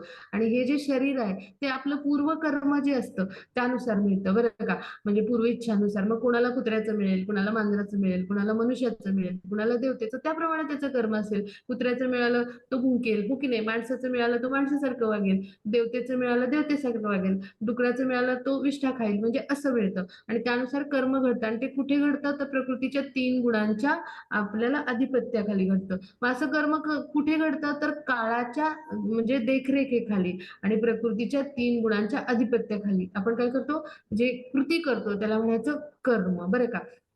मग आता ह्या कर्माचं उदाहरण घेऊया. म्हणजे आता एखादा व्यापारी आहे, तर त्यांनी काय केलं, की खूप धनसंपत्ती जमवली आणि बँकेत ठेवली. मग त्याला त्याच्या महत्त्वाच्या वेळी त्याचा उपयोग होईल, हो की नाही? आणि मग त्यामुळे त्याला आनंद, सुख मिळेल. मग आता एखादा व्यापारी आहे, तर त्याचं काय झालं, की त्यानं जी धनसंपत्ती अर्जित केली आहे, तर त्याला व्यापारामध्ये खूप नुकसान झालं. फसवणूक झाली समजा आणि अशा पद्धतीने त्याचं नुकसान झालं, तर म्हणजे त्याच्यावर खूप मोठे संकट येईल आणि मग त्यामुळे काय होईल, तर म्हणजे तो खूप अडचणीत येईल. म्हणजेच त्याच्या वाट्याला दुःख येईल. म्हणजेच काय आपलं जे कर्म असतं, तर त्यानुसार आपल्या वाट्याला सुख-दुःख हे आपल्या जीवनात येतच असतं. मग आता मनुष्य काय करतो, तर 4 चुका करतो बरं का. मनुष्य जो असतो आपल्या जीवनामध्ये कुठल्या? पहिला म्हणजे काय, तर तो नेहमी काय करतो, तर चुका किंवा त्रुटी करतो, बरं का. मग दुसरं म्हणजे काय, तर तो धोकाधडी करतो किंवा फसवतो इतरांना. मग तिसरं म्हणजे काय, तर तो स्वतःला आपण शरीर आहोत समजतो. म्हणजे आपण कर्ता स्वतःला मानतो आणि स्वतःला शरीर आहोत समजतो. पण आपण कोण आहोत? श्रीकृष्णांचे आध्यात्मिक अंश आहोत आणि कर्ता कोण असतात? भगवान श्रीकृष्ण. मग चौथं काय आहे? तर आपली इंद्रिय आहेत ती अपूर्ण आहेत पहा. आता ह्याचं उदाहरण काय? तर आपल्याला दूरवरचा तारा पाहायला टेलिस्कोपची मदत घ्यावी लागते, हो की नाही? आणि आपल्याला जर जीवाणू, विषाणू पाहायचे असतील, तर आपल्याला मायक्रोस्कोपची मदत घ्यायला लागते. म्हणजे आपली इंद्रिय कशी आहेत? अपूर्ण आहेत. मग हा भाग आपण समजून घ्या आणि ह्यामुळं ह्या गोष्टी घडतात. आपलं जे कर्म असतं, तर त्यानुसार आपल्याला सुख-दुःख हे जीवनामध्ये येतच राहतं. मग आता ईश्वर, जीव, प्रकृती आणि काळ हे कसे शाश्वत आहेत आणि आपलं कर्म कसं आहे, तर अशाश्वत आहे. म्हणजे हे सगळं तात्पुरतं आहे. म्हणजे असं का म्हटलंय, तर आपलं जसं कर्म असतं, त्यानुसार आपल्याला पुढचा जन्म आणि त्यानुसार शरीर मिळतं. मग हे जर कर्म कसं बदलायचं, ही जर कला आपण शिकली आणि समजून घेतली, तर त्यानुसार आपण असं कर्म केलं, की ह्या प्रकृतीच्या 3 गुणांच्या बंधनातून आपण मुक्त होऊ. कारण आपलं जसं कर्म असतं त्यानुसार आपल्या जीवनामध्ये सुख-दुःख येतात आणि त्यानुसार आपल्या कर्माचा एक परिणाम असतो चांगला-वाईट. त्यानुसार आपल्याला पुढचं शरीर मिळतं. म्हणजे आपला हा जन्म म्हणजे पुढच्या जीवनातील आपल्या म्हणजे निवासस्थानाची म्हणजे शरीराची आपण तयारीच केलेली असते पहा. मग त्यामुळं काय होतं, की आपलं हे कर्म आहे. मग हे कसं बदलायचं? आणि मग या जीवन-मृत्यूच्या फेऱ्यामध्ये आपण पुन्हा-पुन्हा येत राहतो आणि वेगवेगळ्या योनीतून आपला प्रवास होत राहतो. मग अशा 84 लक्ष योनी आहेत पहा आणि त्यातून प्रवास होऊन मग आपल्याला मनुष्य जन्म मिळतो. म्हणजे मनुष्य जन्म किती दुर्मिळ आहे पहा आणि आपल्याला ही संधी आहे भगवान श्रीकृष्णांनी दिलेली, की ह्याचं आपण सार्थक करून घ्यायचं, सदुपयोग करून घ्यायचं. मग आपण हे कर्म कसं बदलायचं? त्या सगळ्यांसाठी ज्यांना हे जाणण्याची इच्छा आहे, जिज्ञासा आहे, त्यांच्यासाठी ही भगवद्गीता आहे पहा आणि याचे उपदेश आणि हे जाणून आपण काय करू शकतो, तर हे कर्म असं करायचं, की ज्याला कुठलाही फलदायी परिणाम नाही, की ज्यामुळे प्रकृतीच्या 3 गुणांच्या बंधनातून आपण मुक्त होऊ आणि त्याद्वारे आपण काय करू, ह्या बंधनातून मुक्त झालो, की आपण काय होतो, तर अशा पद्धतीने शुद्ध बनतो. ह्या सगळ्या म्हणजे जे कर्माच्या बंधनातून मुक्त झाल्यामुळे आपण मुक्तात्मा बनतो. म्हणजे भगवंतांप्रमाणे आपण बनतो. गुणांनी युक्त म्हणजे समान होतो आणि आपल्याला आध्यात्मिक देहाची प्राप्ती होते आणि आपण भगवत धामाची प्राप्ती करतो. मग हेच मानवी जीवनाचा उद्देश आहे, की आपलं ते मूळ घर आहे आणि तिथे आपण पुन्हा कसे परतून जाऊ, तर हे मानवी जीवनाचं आपल्या उद्देश आहे आणि आपण हे विसरून गेलोय. आपण भगवान श्रीकृष्णांशी असलेलं आपलं नातं आहे, की आपण त्यांचे नित्य सेवक आहोत आणि आपण म्हणजे जे आहोत नित्य दास असून ते आपले स्वामी आहेत. मग हे नातं आपण पुनर्जागृत करणं म्हणजेच काय कृष्ण भावनेचा विकास करणं आणि अशा पद्धतीनं कृष्ण भावना भावित कर्म म्हणजेच काय, की ज्याला कुठलाही फलदायी परिणाम नाही असं कर्म करणं हे आपल्या भगवद्गीतेचं उद्दिष्ट आहे. आता हे पुढे चित्रात आपण समजून घेऊया. प्रभूजी आगे का स्लाइड लेते हैं. हां. आपण हे अभ्यासलं ईश्वर म्हणजे काय आगे का स्लाइड. इसके आगे का प्रभू जी हां, प्रकृती ही 3 गुणांनी युक्त असते हे अभ्यासला आपण. आपण हे मुद्दे अभ्यासले. त्याच्या पुढे पुढे आगे का स्लाइड प्रभू जी? इसके आगे का. हां, आपण 84 लक्ष योनीतून आपला प्रवास होतो. आपल्याला वेगवेगळी शरीरं मिळतात. हे देखील आपण अभ्यासलं. इसके आगे जाइए प्रभू जी. हरे कृष्णा. इसके आगे जाइए. आगे का स्लाइड. हां, मग हे काळाच्या देखरेखीखाली होतं. काळ म्हणजे भगवान श्रीकृष्णांचं रूप आहे आणि त्यानुसार हे कार्य घडतं हे देखील अभ्यासलं आपण. मग आता अजून पुढे जाऊया आपण. आगे का स्लाइड लीजिए. हा, आता हे कर्म, आपण कसं करायचं, तर त्याला फलदायी परिणाम नाही, म्हणजे त्याला म्हणायचं अकर्म किंवा कृष्ण भावनामय कर्म किंवा आध्यात्मिक कर्म. मग आता इथे आपण समजून घेऊया की धर्माचे चार स्तंभ आहेत. पहिला म्हणजे काय, तर आपले धर्मशास्त्रांप्रमाणे, म्हणजे धर्मशास्त्र किंवा वेद पुराण ह्याला धर्मशास्त्र म्हणतात. तर हे कोणी लिहिले, तर भगवान श्रीकृष्ण जेव्हा ते व्यास मुनींच्या अवतारात, म्हणजे त्यांचा शक्त्यावेश अवतार आहेत व्यास मुनी, म्हणजे काय, एखादी विशिष्ट शक्ती प्रदान केलेली असते त्यांना, त्या अवतारात आले. मग त्यांनी त्यावेळेला जे वेद पुराण आपले जे त्यांचं संकलन केले, तर त्याच्यानुसार काय, आपण चार तत्वांचं पालन केलं पाहिजे, आणि तीच इस्कॉनची प्रमुख म्हणजे तत्व आहेत. तर ते कोणते आहेत? तर आपण जे प्राणी आहेत, प्राणीमात्रांविषयी दया, आपल्याला सहानुभूती पाहिजे, म्हणून आपण मांसाहार करू नये. मग दुसरं तत्व काय आहे, तर आपण स्वकष्टार्जित जे धन असतं ते योग्य प्रामाणिक मार्गानेच आपण त्याचं म्हणजे ते अर्थार्जन, आपलं स्वकष्टार्जित जे आपण धन म्हणजे मिळवतो, तर ते योग्य प्रामाणिक मार्गानेच ते मिळवलं पाहिजे.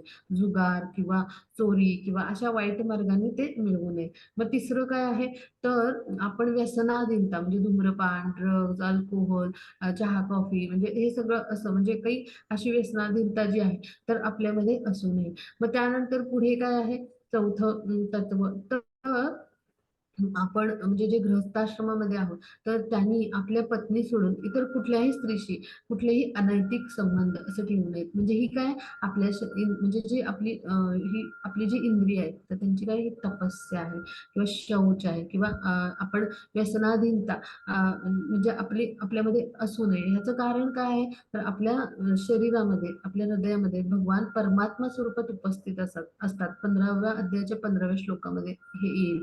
तर भगवान स्वतः परमात्मा स्वरूपात, म्हणजे चतुर्भुज विष्णू स्वरूपात उपस्थित असतात. म्हणजे आपलं शरीर भगवान श्रीकृष्णांचं मंदिर आहे. मग त्यामुळे त्याचं पावित्र्य आपण किती राखलं पाहिजे, हो की नाही? स्वच्छता, मग असे कुठलेही पदार्थ आपण ग्रहण करू नये की ज्यामुळे हे पावित्र्य भंग होईल. अशा पद्धतीने ही आपली तपस्या पण आहे आणि ही स्वच्छता पण आहे शरीराची. तर ही धर्माची चार तत्व आहेत. तर ह्याच आपण पालन इस्कॉन मध्ये करत असतो. पहा, आता कर्म जे असतं, तर त्या आपलं कसं आहे, तर आपण प्रकृतीच्या 3 गुणांच्या अधीन असल्यामुळे घडतं. मग आता आपण 3 संज्ञा प्रमुख समजून घ्या. म्हणजे विकर्म म्हणजे काय, तर जे शास्त्रसंमत नाहीये ते कर्म. आणि त्यानंतर नियत कर्म किंवा विहित कर्म म्हणजे काय, की जे शास्त्रसंमत आहे कर्म, त्याला म्हणायचं नियत कर्म, विहित कर्म, कर्तव्य कर्म म्हणायचं. आणि त्यानंतर अकर्म म्हणजे काय, की ज्याला फलदायी कुठलाही परिणाम नाही. म्हणजे एखादं कर्म केलं तर त्याला चांगला परिणाम असला की त्याला पुण्य म्हणतात, आणि वाईट परिणाम असला की त्याला काय म्हणतात, पाप. मग असा कुठलाही परिणाम नसलेलं जे असतं त्याला म्हणायचं अकर्म. मग असं जे असतं ते आध्यात्मिक कर्म किंवा कृष्ण भावनाभावित कर्म किंवा भक्तियुक्त कर्म आपण म्हणतो. हे पुढे आपण अभ्यासणार आहोत. आता आपण पुढे जाऊया. हा, आगे का स्लाइड प्रभूजी. हा, मग आता अर्जुनाचा भ्रमनिरास कसा झाला, तर आणि या भ्रमाचं स्वरूप काय होतं, तर ही मांडणी आपल्याला कृष्णांची कशी होती हे समजून घेऊया. तर अर्जुनांनी काय केलं, म्हणजे तर हे आपण आता समजून घेणार आहोत. मग ह्यासाठी कृष्णांनी काय केलं होतं, तर हे आधी समजून घेऊया. तर कृष्णांनी योग माया शक्तीद्वारे, म्हणजे त्याला म्हणायचं आध्यात्मिक शक्ती, त्याद्वारे काय केलं, अर्जुनांची अशी संभ्रम अवस्था निर्माण केली. त्यांचे अर्जुन हे अत्यंत शुद्ध भक्त आहेत बरं का, आणि त्यांचे शिष्य आहेत, सखा आहेत, मित्र आहेत. आणि त्यामुळे काय झालं, त्यांना जे प्रश्न पडले, त्यांच्या मनात ज्या शंका उत्पन्न झाल्या, त्यावेळेला भगवान श्रीकृष्णांनी हे गीतेच्या स्वरूपातले उपदेश केले रणांगणावरती.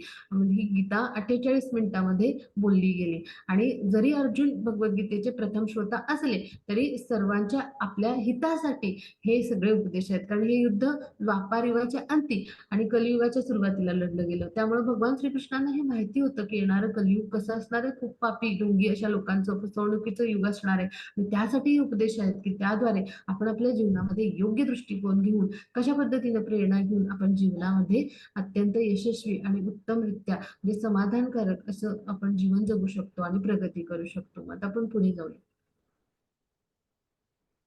आगे का स्लाइड लेते. हा, मग आता आपण थोडीशी पार्श्वभूमी अभ्यासूया की हस्तिनापूर जे आहे, तर तिथे 3 पुत्र जन्माला आले, हा, व्यास मुनींच्या कृपेमुळे. मग पहिला जो होता, तर त्याचं तो धृतराष्ट्र, बरं का. मग तो जन्मतः अंध होता, आणि त्यामुळं दुसरा जो पुत्र आहे पांडू, त्याच्याकडे राज्यकारभार सोपवण्यात आला. आणि तिसरा पुत्र आहे तो विदुर, तो दासीपुत्र होता. मग भीष्म पितामह आहेत, तर यांच्या मार्गदर्शनाखाली तो पांडुपुत्राकडे राज्यकारभार जो होता तो देण्यात आला. पण काय झालं, पांडू महाराजांचं अकाली निधन झालं आणि त्यामुळं हा जो राज्यकारभार आहे तो धृतराष्ट्रांच्या मार्गदर्शनाखाली आणि धृतराष्ट्रांच्या म्हणजे निर्णयाने चालवला गेला आणि तिथे भीष्म पितामह आणि विदुरांच्या सल्ल्याने तो चालवला जायचा. आणि मग जेव्हा पांडुपुत्र लहान होते, ते मोठे झाल्यानंतर त्यांच्याकडे ते राज्य सोपवण्यात यावं असं निर्णय घेण्यात आला. पण काय झालं की जे धृतराष्ट्र आहे, तर धृत म्हणजे काय, तर धारण करणारा, बरं का.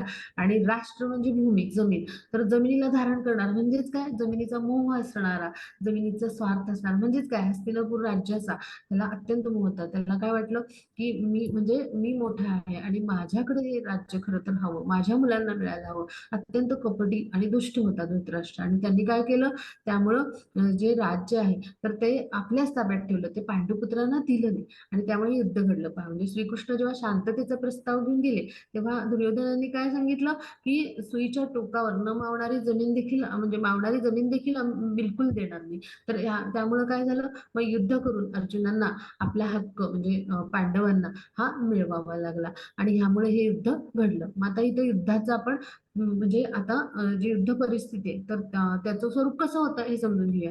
तर आता पहा, कृष्णाने काय केलं, तर अर्जुन जे आहेत तर त्यांचे सारथी आहेत बरं का, चित्रामध्ये दिसतात श्रीकृष्ण, त्यांना सांगितलं की आता दोन सैन्यांच्या मध्ये तू रथ घेऊन जा आणि तिथं मग मला पाहायचंय की कोण कोण आले तिथे युद्धाला. आणि त्यासाठी त्यांनी सांगितलं. मग कृष्णाने दोन सैन्यांच्या मध्ये रथ चालवला आणि कुरुक्षेत्रात गेल्यानंतर म्हणजे ती पवित्र कुरुक्षेत्र अशी जी भूमी आहे तर तिथे गेल्यानंतर तो म्हणजे लढायला बिलकुल तयार नव्हता. मग तो जेव्हा हे सगळं त्याची परिस्थिती का झाली, तर त्याने हे पाहिलं की आपले आप्तेष्ट सगळे संबंधी सगळे इथे आलेले आहेत युद्धासाठी आणि हे सगळं पाहून तो त्यांना शरण गेला. मग त्याची संभ्रमावस्था झाली की आता मी काय करू, युद्ध करू करू की नको, मी लढू की नको, आता तुम्हीच मला सांगा, असं म्हणून तो शरण गेला. आणि त्यामुळं भगवद्गीता ही सांगितली गेली पहा श्रीकृष्णांकडून अर्जुनांना आणि ती 48 मिनिटांमध्ये रणांगणावरती सांगितली गेली. मग ह्याच्यातून आपण काय शिकायचं, तर आपल्या जीवनामध्ये जेव्हा आपल्याला अशा पद्धतीनं उच्च ध्येय असतात आणि आपल्या जीवनामध्ये आपल्याला सुखी व्हायचं असेल, समाधानी व्हायचं असेल, योग्य दृष्टिकोन घ्यायचा, तर आपण कुठे जायला पाहिजे, तर आपण प्रमाणित आध्यात्मिक गुरूंच्या आश्रयाला जायला पाहिजे आणि त्यांच्या कृपाचित्राखाली आपण ज्ञान संपादन करून अशा पद्धतीने आपण प्रत्येक कर्म आहे तर त्यांच्या मार्गदर्शनाखाली केलं तर काय होतं, आपण जीवनामध्ये यशस्वी होतं. की जसं अर्जुनाने केलं, श्रीकृष्णांना तो शरण गेला, ते जगद्गुरु आहेत, त्यांचे मित्र आहेत, सखा आहेत आणि त्याला शरण गेला आणि त्यांच्या मार्गदर्शनानुसार त्यांनी कर्म केलं आणि तो श्रीकृष्णांच्या म्हणजे त्यांनी शरण जाऊन त्यांच्याकडून ज्ञान प्राप्त केल्यामुळे तो श्रीकृष्णांच्या म्हणजे कृपेस पात्र झाला. अशा पद्धतीने आपण प्रमाणित आध्यात्मिक गुरु की ज्यांना कृष्णांसमोर सन्मान दिला जातो, तर त्यांच्या मार्गदर्शनाखाली आपण काय केलं पाहिजे, आपण आपल्या जीवनामध्ये आपली जी ध्येय आहेत किंवा आपले जे निर्णय आहेत किंवा आपले जे काही समस्या आहेत त्यांची उत्तरं शोधण्याचा प्रयत्न केला पाहिजे, की ज्याद्वारे आपल्याला काय होतं, योग्य मार्गदर्शन मिळतं आणि आपल्या आयुष्यामध्ये आपण यशस्वी होतो. आता पुढे जाऊया आपण. हा, माझा आपला प्रत्येक प्रवास असा पायरी पायरीने होतं. गीतं जरी गुडमय असले तरी आपण खूप हसत खेळत अशा पद्धतीने हे शिकणार आहोत. आपल्या सर्वांचं मी पुन्हा एकदा हार्दिक स्वागत करते. सर्वांच्या चरणी सादर प्रणाम. आपण पुढचा अभ्यास सुरू करूया. आगे का स्लाइड देते प्रभूजी. हा, आता गीता महात्म्य आहे तर त्याच्याविषयी आपण एक दोन मिनिटात अभ्यासूया. आगे का स्लाइड प्रभूजी. हा. सर्वोपनिषदो गावो दुग्धा गोपालनंदना पार्थो वत्स सुधीर्भोक्ता दुग्धम गीतामृतम महा. म्हणजे सर्व उपनिषद कशी आहेत, गायीप्रमाणे आहेत. गायीचं दूध देणारे भगवान कोण आहेत, श्रीकृष्ण, म्हणजे गोपालक आहेत ना, नंदबाबांचे पुत्र म्हणून ते जन्माला आलेत, म्हणजे ते गोपालन करायचे. मग असे जे श्रीकृष्ण आहेत आणि गायींचं ते दूध म्हणजे देत आहेत, म्हणजे ते काढून. आणि अशा पद्धतीने अर्जुन कोण आहेत, ते वासरू आहेत, म्हणजे ते काय करतायत, वासराला पहा सगळ्यात पहिल्यांदा दूध दिलं जातं, हो की नाही. असे पहिले श्रोता कोण आहेत, अर्जुन आहेत. आणि हे गीतेतलं सुंदर असं अमृत स्वरूपी दूध आहे आणि ह्याचं पान केल्यामुळे आपल्यासारखे जे आस्तिक बुद्धीचे म्हणजे आपल्या सर्वांसारखे जे भक्त आहेत, हे जेव्हा हे अमृताचं पान करतील, उपभोग घेतील, तेव्हा काय होईल, ते देखील असाच दिव्य आनंद प्राप्त करतील. पहा, असं सुंदर गीतेतील उपदेश आहेत. मग आता आपण पुढे जाऊया. हा, मग आता हा पहिला अध्यायाचं नाव आहे अर्जुन विषाद योग, म्हणजे अर्जुनाच्या विलापाचा योग. म्हणजेच काय, विषाद किंवा विलाप म्हणजे काय, दुःख. अर्जुनाला इतकं दुःख का झालं, मग त्याची कारण कोणती आहेत तर ती अभ्यासणार होता. योग म्हणजे काय, तर योग या शब्दाचा अर्थ काय, एकरूप होणे, युक्त होणे, जोडले जाणे. म्हणजेच काय, किंवा आपल्या त्याला आध्यात्मिक म्हणजे संज्ञेच्या रूपात जर म्हणायचं झालं तर आपल्या आपली जी आध्यात्मिक स्वरूप स्थिती आहे तिला प्राप्त करणे म्हणजे योग. म्हणजेच काय, की भगवान श्रीकृष्णांच्या थोडक्यात कृपेस प्राप्त होणे. मग असं कोणता विलाप होता, कोणतं दुःख होतं की ज्याद्वारे भगवान श्रीकृष्णांच्या तो कृपेस पात्र झाला, तर हे सगळे या अध्यायात आपण समजून घेणार आहोत. मग आता पुढे जाऊया आपण. आगे का स्लाइड लेते प्रभूजी. हा, मग आता एकाच दृश्यावर या वेगवेगळ्या प्रतिक्रिया आहेत पहा. तर आता इथे चित्रात दिसतात ते कोण आहेत, धृतराष्ट्र आहेत पहा. ते अत्यंत घाबरलेले आहेत आणि पहा चिंताक्रांत चेहरा आहे. मग इथे मध्यभागी अर्जुन आहेत, कसा गोंधळ झालाय, त्याला म्हणले असमंजस, की मी काय करू, युद्ध करू की नको. आणि इकडे चित्रात तिसरा आहे तो असा थोडासा घाबरलेला आणि रागावलेला आहे, तो म्हणजे दुर्योधन आहे. या तिघांच्या मनस्थिती आणि प्रतिक्रिया काय होत्या त्या आपण पुढच्या आता स्लाइड्स मध्ये अभ्यासणार आहोत. मग पुढे जाऊया आपण. हा, धृतराष्ट्र उवाच धर्मक्षेत्रे कुरुक्षेत्रे समवेतायुयुत्सवा मामका पांडवाश्चैव किमकुर्वत संजय. हा, आगे का स्लाइड लेते हैं. हा, मग आता इथे समजून घेऊया बरं का. तर इथे काय म्हटलंय, की धर्मक्षेत्रे कुरुक्षेत्रे असं का म्हटलंय, तर ती पवित्र भूमी आहे बरं का. म्हणजे त्याचं वैशिष्ट्य काय होतं, त्याचं नाव आहे कुरुक्षेत्र आणि त्याला धर्मक्षेत्र म्हटलंय. तर त्याला असं का म्हटलंय हे समजून घेऊया. तर त्या ज्या धर्मक्षेत्र म्हणजे जे आहे, तर म्हणजे तिथे अनेक देवी देवतांनी ऋषी मुनींनी तप केलेलं होतं. आणि त्यामुळं अनेक देवदेवतांना सुद्धा हे सगळं ज्ञान होतं बरं का, की तिथे जे कोणी तप करत असत तर त्या म्हणजे तर तप केलेलं असल्यामुळं काय होत असे, की ती भूमी पावन झालेली होती कुरुक्षेत्राची. आणि त्यामुळे तिथे जे कोणी लढत असत, युद्ध करत असत त्या भूमीवर, तर जे कोणी धर्माच्या बाजूने असते तर त्यांचा विजय होत असे. मग धृतराष्ट्रांना हे माहिती होतं, म्हणून काय धर्मक्षेत्रे कुरुक्षेत्र म्हटलंय. आणि मग त्यामुळे ते चिंतित आहेत पहा, चेहरा जो चिंतित आहे ना त्यांचा, तर त्यामुळं त्यांना माहिती आहे की पांडव हे धर्माभिमानी आहेत. आणि मग त्यामुळं कसं आहे, की ते अजूनही शांततेचा प्रस्ताव कोणताही आणू शकतील. मग त्याला कुठलीही तडजोड नकोय. त्याला काय हवंय, की त्याच्या पक्षामध्ये पितामह आहेत, भीष्म पितामह, अनेक म्हणजे असे कर्ण किंवा द्रोणाचार्यांसारखे योद्धे आहेत. तर त्यांच्या माध्यमातून त्याला विजय संपादन करून आपल्या मुलाने दुर्योधनाने काही करून युद्ध जिंकलंच हवं आणि हस्तिनापूरचं जे राज्य आहे हे आपल्या ताब्यात यायला हवं, अशी त्याची इच्छा आहे. त्याला कुठलीही तडजोड करायची नाहीये. आणि त्यामुळे त्याचा चेहरा चिंताक्रांत झालाय, की पांडव हे धर्माचे आहेत, धर्माभिमानी आहेत आणि त्यामुळे अजूनही शांततेचा प्रस्ताव आणू शकतील. आणि लावून घे जरा. मग म्हणून काय म्हटलंय, तो काय विचारतो प्रश्न, की जरा पहिली स्लाइड आगे चार पीछे नाही भेटते बरं का राणी. प्रभु जी, सबको समझ आने के लिए पिछला स्लाइड है, ते पहले वाला. तर तो काय म्हटलं, इथे काय म्हणतोय तो, तर माझे पुत्र आणि पांडूचे पुत्र, तर ह्यांनी या युद्धभूमीवर जमून काय केले. आता युद्धभूमीवर जेव्हा जमतात तेव्हा युद्धच करतात, हो की नाही, आता आपल्या सगळ्यांना पण माहिती आहे. पण तो असा प्रश्न विचारून काय करतोय पहा, तर माझे पुत्र म्हणतोय आणि पांडूचे पुत्र, म्हणजे पहा सगळेच कुरुवंशातील आहेत. पण तो काय करतोय, पांडूचे पुत्र म्हणून पांडवांना बाजूला काढतोय, वगळतोय कुरुवंशातून. म्हणजेच खरं तर काय, त्याचे ते पुतणे आहेत. आणि त्यांच्या वडिलांच्या मृत्यूनंतर, पांडवांच्या वडिलांच्या मृत्यूनंतर, पांडूंच्या मृत्यूनंतर त्यांनी खरं तर वडिलांप्रमाणे प्रेम द्यायला हवं होतं त्यांना आणि पुत्रवत प्रेमाने त्यांना त्यांचा हक्क द्यायला होता. पण तो दुष्ट आहे, कपटी आहे. त्यांनी काय केलंय, तर त्यांचं राज्य आहे ते स्वतःकडे घेतलंय, स्वतः बळकावलंय. आणि तो काय करतोय, तर माझे पुत्र आणि पांडूचे पुत्र म्हणून भेदभाव करतोय, त्यांना वेगळं काढतोय कुरुवंशातून. आणि तो काय म्हणतो, की ह्यांनी युद्धभूमीवर, कुरुक्षेत्राच्या युद्धभूमीवर येऊन काय केलं, म्हणजे नक्की त्यांनी युद्ध केलं ना, युद्धासाठी ते जमलेत ना, असं त्याच्या मनात शंका आणि भीती आहे. आणि ही कशामुळे आहे, तर ते पवित्र असं म्हणजे धर्मक्षेत्र आहे पहा.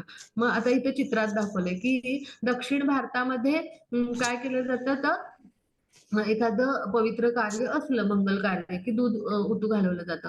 तर तसं म्हणजे काय आहे, पवित्र भूमी म्हणजे धर्मक्षेत्र आहे, आपल्याला लक्षात ठेवायला. मग आता इथे आपण पाहिलं, की आपण दुधात जर लिंबू पिळलं तर काय होईल?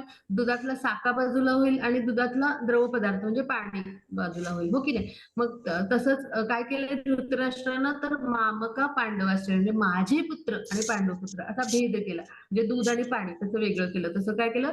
धृतराष्ट्र केलं. ह्याच्यावरून हे लक्षात ठेवूया. आणि मग की मग कुरुवत संजय काय केलं? कुठल्या कशासाठी हे सगळं आहे विचारतोय. तर हस्तिनापूरचं राज्य म्हणजे रसगुल्ला म्हणजे काय? तर हस्तिनापूरचं राज्य असं आपण लक्षात ठेवूया. मग आता पुढे जाऊया आपण. आगे का स्लाइड लेते हैं. हाँ हाँ बताइए वाचिए.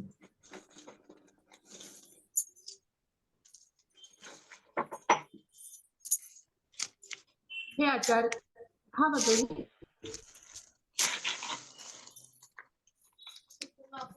हे आचार्य तुमचा बुद्धिमान शिष्य हम्म. पुत्र यांनी कौशल्याने रचलेली विशाल पांडव सेना पहा. आता इथे त्याचे उद्गार आहेत. दुर्योधन. चित्रात पहा हा दुर्योधन आहे बरं का. आणि इथे जे दिसतात हे कोण आहेत? तर द्रोणाचार्य त्यांचे सेनापती आहेत. म्हणजे हे कौरवांच्या सेनेचे सेनापती आहेत. आणि मग आता पहा तो थोडासा घाबरलाय बरं का. पांडवांची जी सैन्याची रचना आहे ती पाहून ती कुणी केली? तर द्रुपद पुत्र त्याचं नाव काय? दृष्टद्युम्न. आता त्याच्यामागे कथा आहे. तर जे द्रोणाचार्य होते की नाही ते द्रुपदाचे मित्र होते. मग राजकीय कारणावरून त्यांच्यामध्ये भांडण झालं. मग त्या द्रुपदाने काय केलं तर एक यज्ञ केला आणि त्याच्यातून त्यांना पुत्र संपन्न केला की जो द्रोणाचार्यांचा वध करेल आणि एक पुत्री मिळाली ती म्हणजे द्रौपदी. मग जो पुत्र होता तर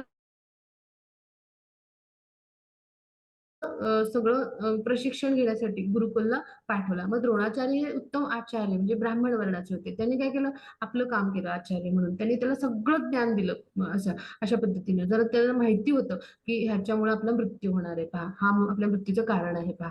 म्हणजे असं त्यांनी व्यवस्थित त्याला ज्ञान दिलेलं होतं आणि त्यांचा तो शिष्य होता. मग हे सगळं दुर्योधन जाणतो आणि म्हणून तो काय म्हणतो, "पहा तुमचा बुद्धिमान शिष्य द्रुपद याने कसं कौशल्यानं तो सेनापती आहे पांडवांच्या सैन्याचा. त्यानं कशी विशाल पांडव सेना रचली आहे पहा त्याची, असं तो सांगतोय. मग ह्याच्यामध्ये आपण समजून घेऊया. दुर्योधन पण कसं आहे अत्यंत मुत्सद्दी राजकारणी आहे बरं का आणि तो कपटी पण आहे. आणि मग आता राजा नेहमी कुठली अडचण आली, संकट आली, की तो कुठे जातो? सेनापतींकडे जातो. मग ते सेनापती कोण आहेत? द्रोणाचार्य. आता द्रोणाचार्य महान आचार्य आहेत. खरं तर कौरव पांडवांचे ते गुरु आहेत पहा.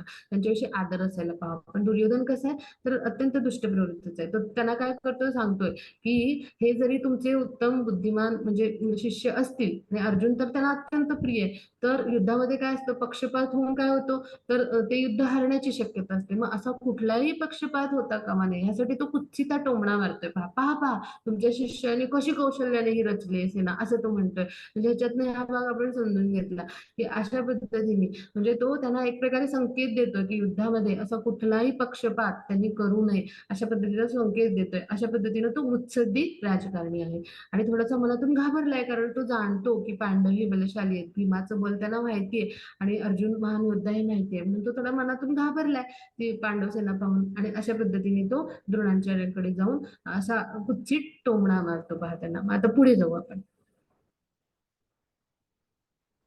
सघोषोधात राष्ट्राणां हृदयानि व्यधारयत् नभश्च पृथ्वींचैव तुमुलोऽभ्यनुदादयत्.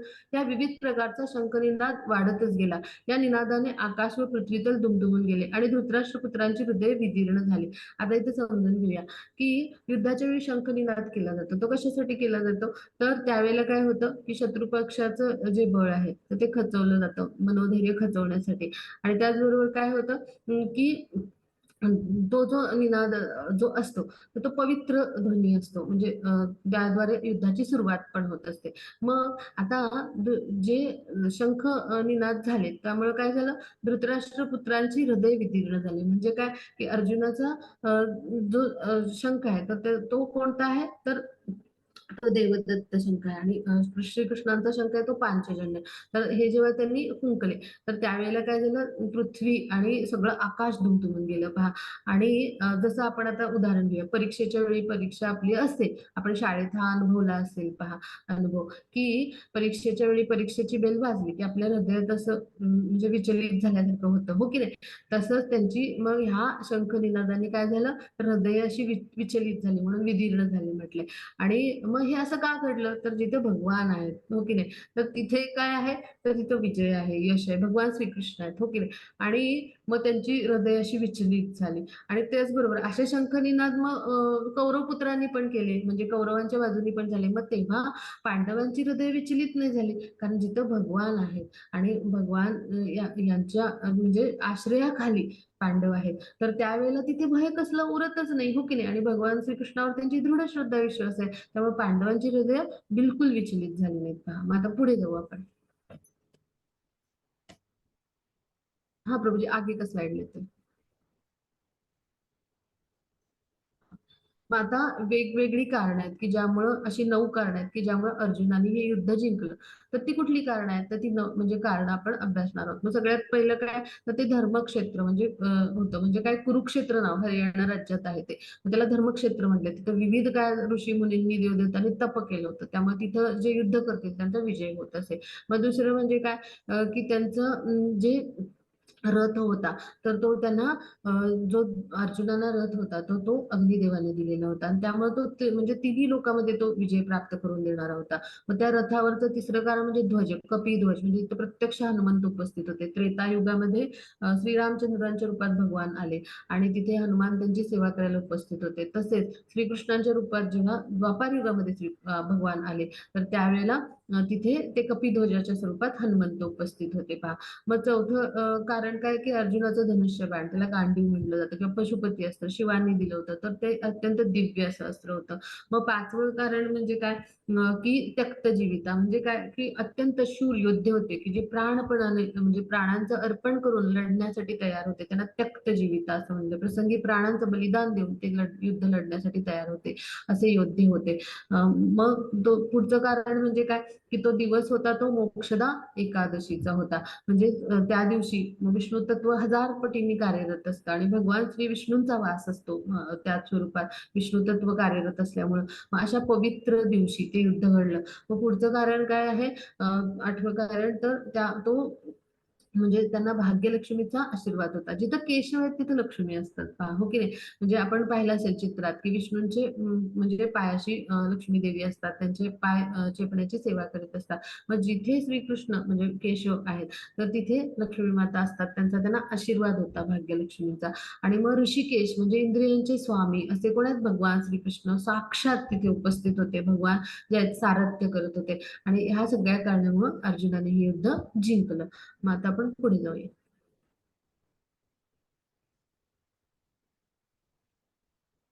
हा, आगे की स्लाइड येते. हां.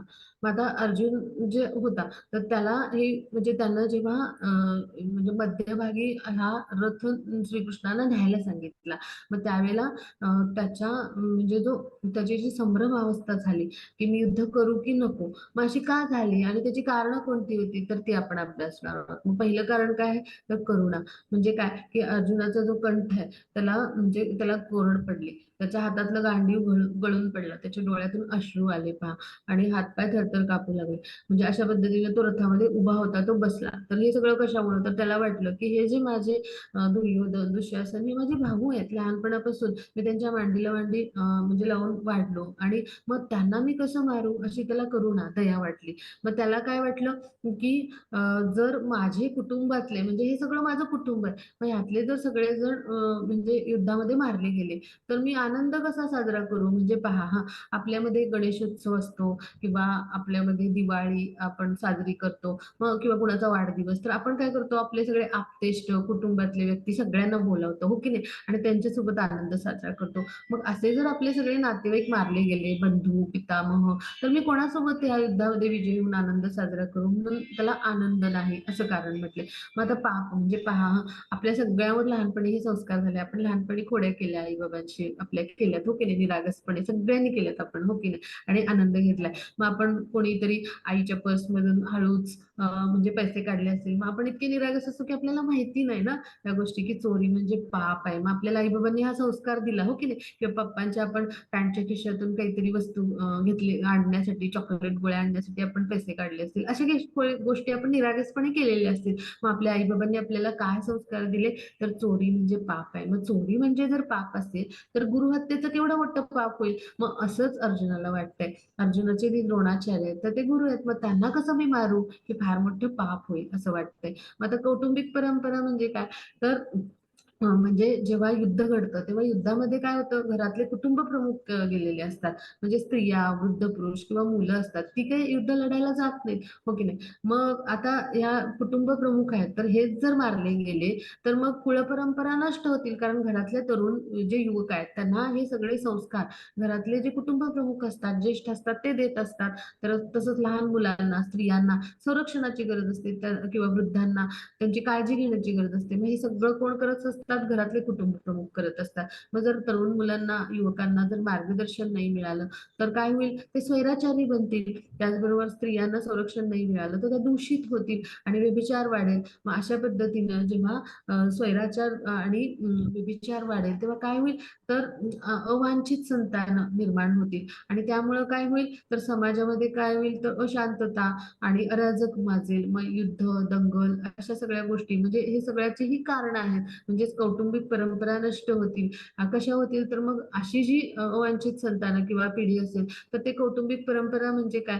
तर ते पूर्वजांना काय केलं जातं कुटुंब परंपरेप्रमाणे, तर अन्न आणि पाणी म्हणजे जल दिलं जातं. विष्णूंचं उच्छिष्ट त्यांना, म्हणजे त्यांना नैवेद्य दाखवलेलं अन्न दिलं जातं. तर त्यामुळे काय होतं, तर त्या आपल्या पूर्वजांना गती मिळते आणि जल अर्पण केलं जातं. त्यांना मोक्षाची प्राप्ती होत असते. मग ह्या सगळ्या परंपरा आहेत त्या नष्ट होतील, असं त्याला वाटतंय. मग असमंजस म्हणजे काय? तर मी आता काय करू? मग युद्ध करू की नको? मी नेमकं काय करू? असं म्हणून तो श्रीकृष्णांना शरण गेलाय पहा. मग आता पुढे जाऊ आपण. हा, मग आता ह्यापैकी कुठल्याही आपण संबंध म्हणजे ज्या समस्या आहेत तर ह्याशी संबंधित असू शकतो पहा. म्हणजे आपल्या जीवनामध्ये अशा वेगवेगळ्या समस्या येतात. मग त्याला आपण योग्य ते मार्गदर्शन आणि उपदेश जे आहे, तर हे आपण भगवद्गीतेतून मिळवू शकतो पहा. आणि मग अशा पद्धतीनं जसं अर्जुन आपले जे गुरु आहेत त्यांना शरण गेला, म्हणजे जे श्रीकृष्ण आहेत, जगद्गुरु, आद्य गुरु म्हणतो, त्यांना शरण गेला आणि त्यांनी काय केलं, तर मी म्हणजे आता मी काय करू ह्या संबंधी सगळे त्यांना शरण जाऊन पूर्ण मार्गदर्शन घेतलं. तसंच आपल्या जीवनामध्ये जेव्हा असे प्रमाणित आध्यात्मिक गुरु म्हणजे बोनाफाईड स्पिरिच्युअल मास्टर हे जेव्हा येतात, तेव्हा काय होतं, तर आपल्याला देखील अशा पद्धतीनं ज्ञान मिळतं, जसं भगवान श्रीकृष्णांनी अर्जुनाला दिलं आणि आपलं जीवन पूर्ण त्या अत्यंत समाधानी आणि अत्यंत शांतीचं, सुखाचं बनतं पहा. मग ते कसं बनतं आणि कसं बनू शकतं, हे सगळं आपण पुढच्या अध्यायामध्ये अभ्यासणार आहोत. इथे आपला अध्याय संपला. कोणाला काही शंका असतील तर आपण विचारूया.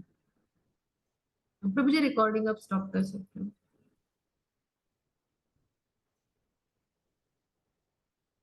हरे कृष्ण प्रभु जी, आप रिकॉर्डिंग स्टॉप कर सकते हो. हरे कृष्णा. हाँ, रिकॉर्डिंग स्टॉप कर सकते हो. हरे कृष्ण सर्व माता जी प्रभु जी.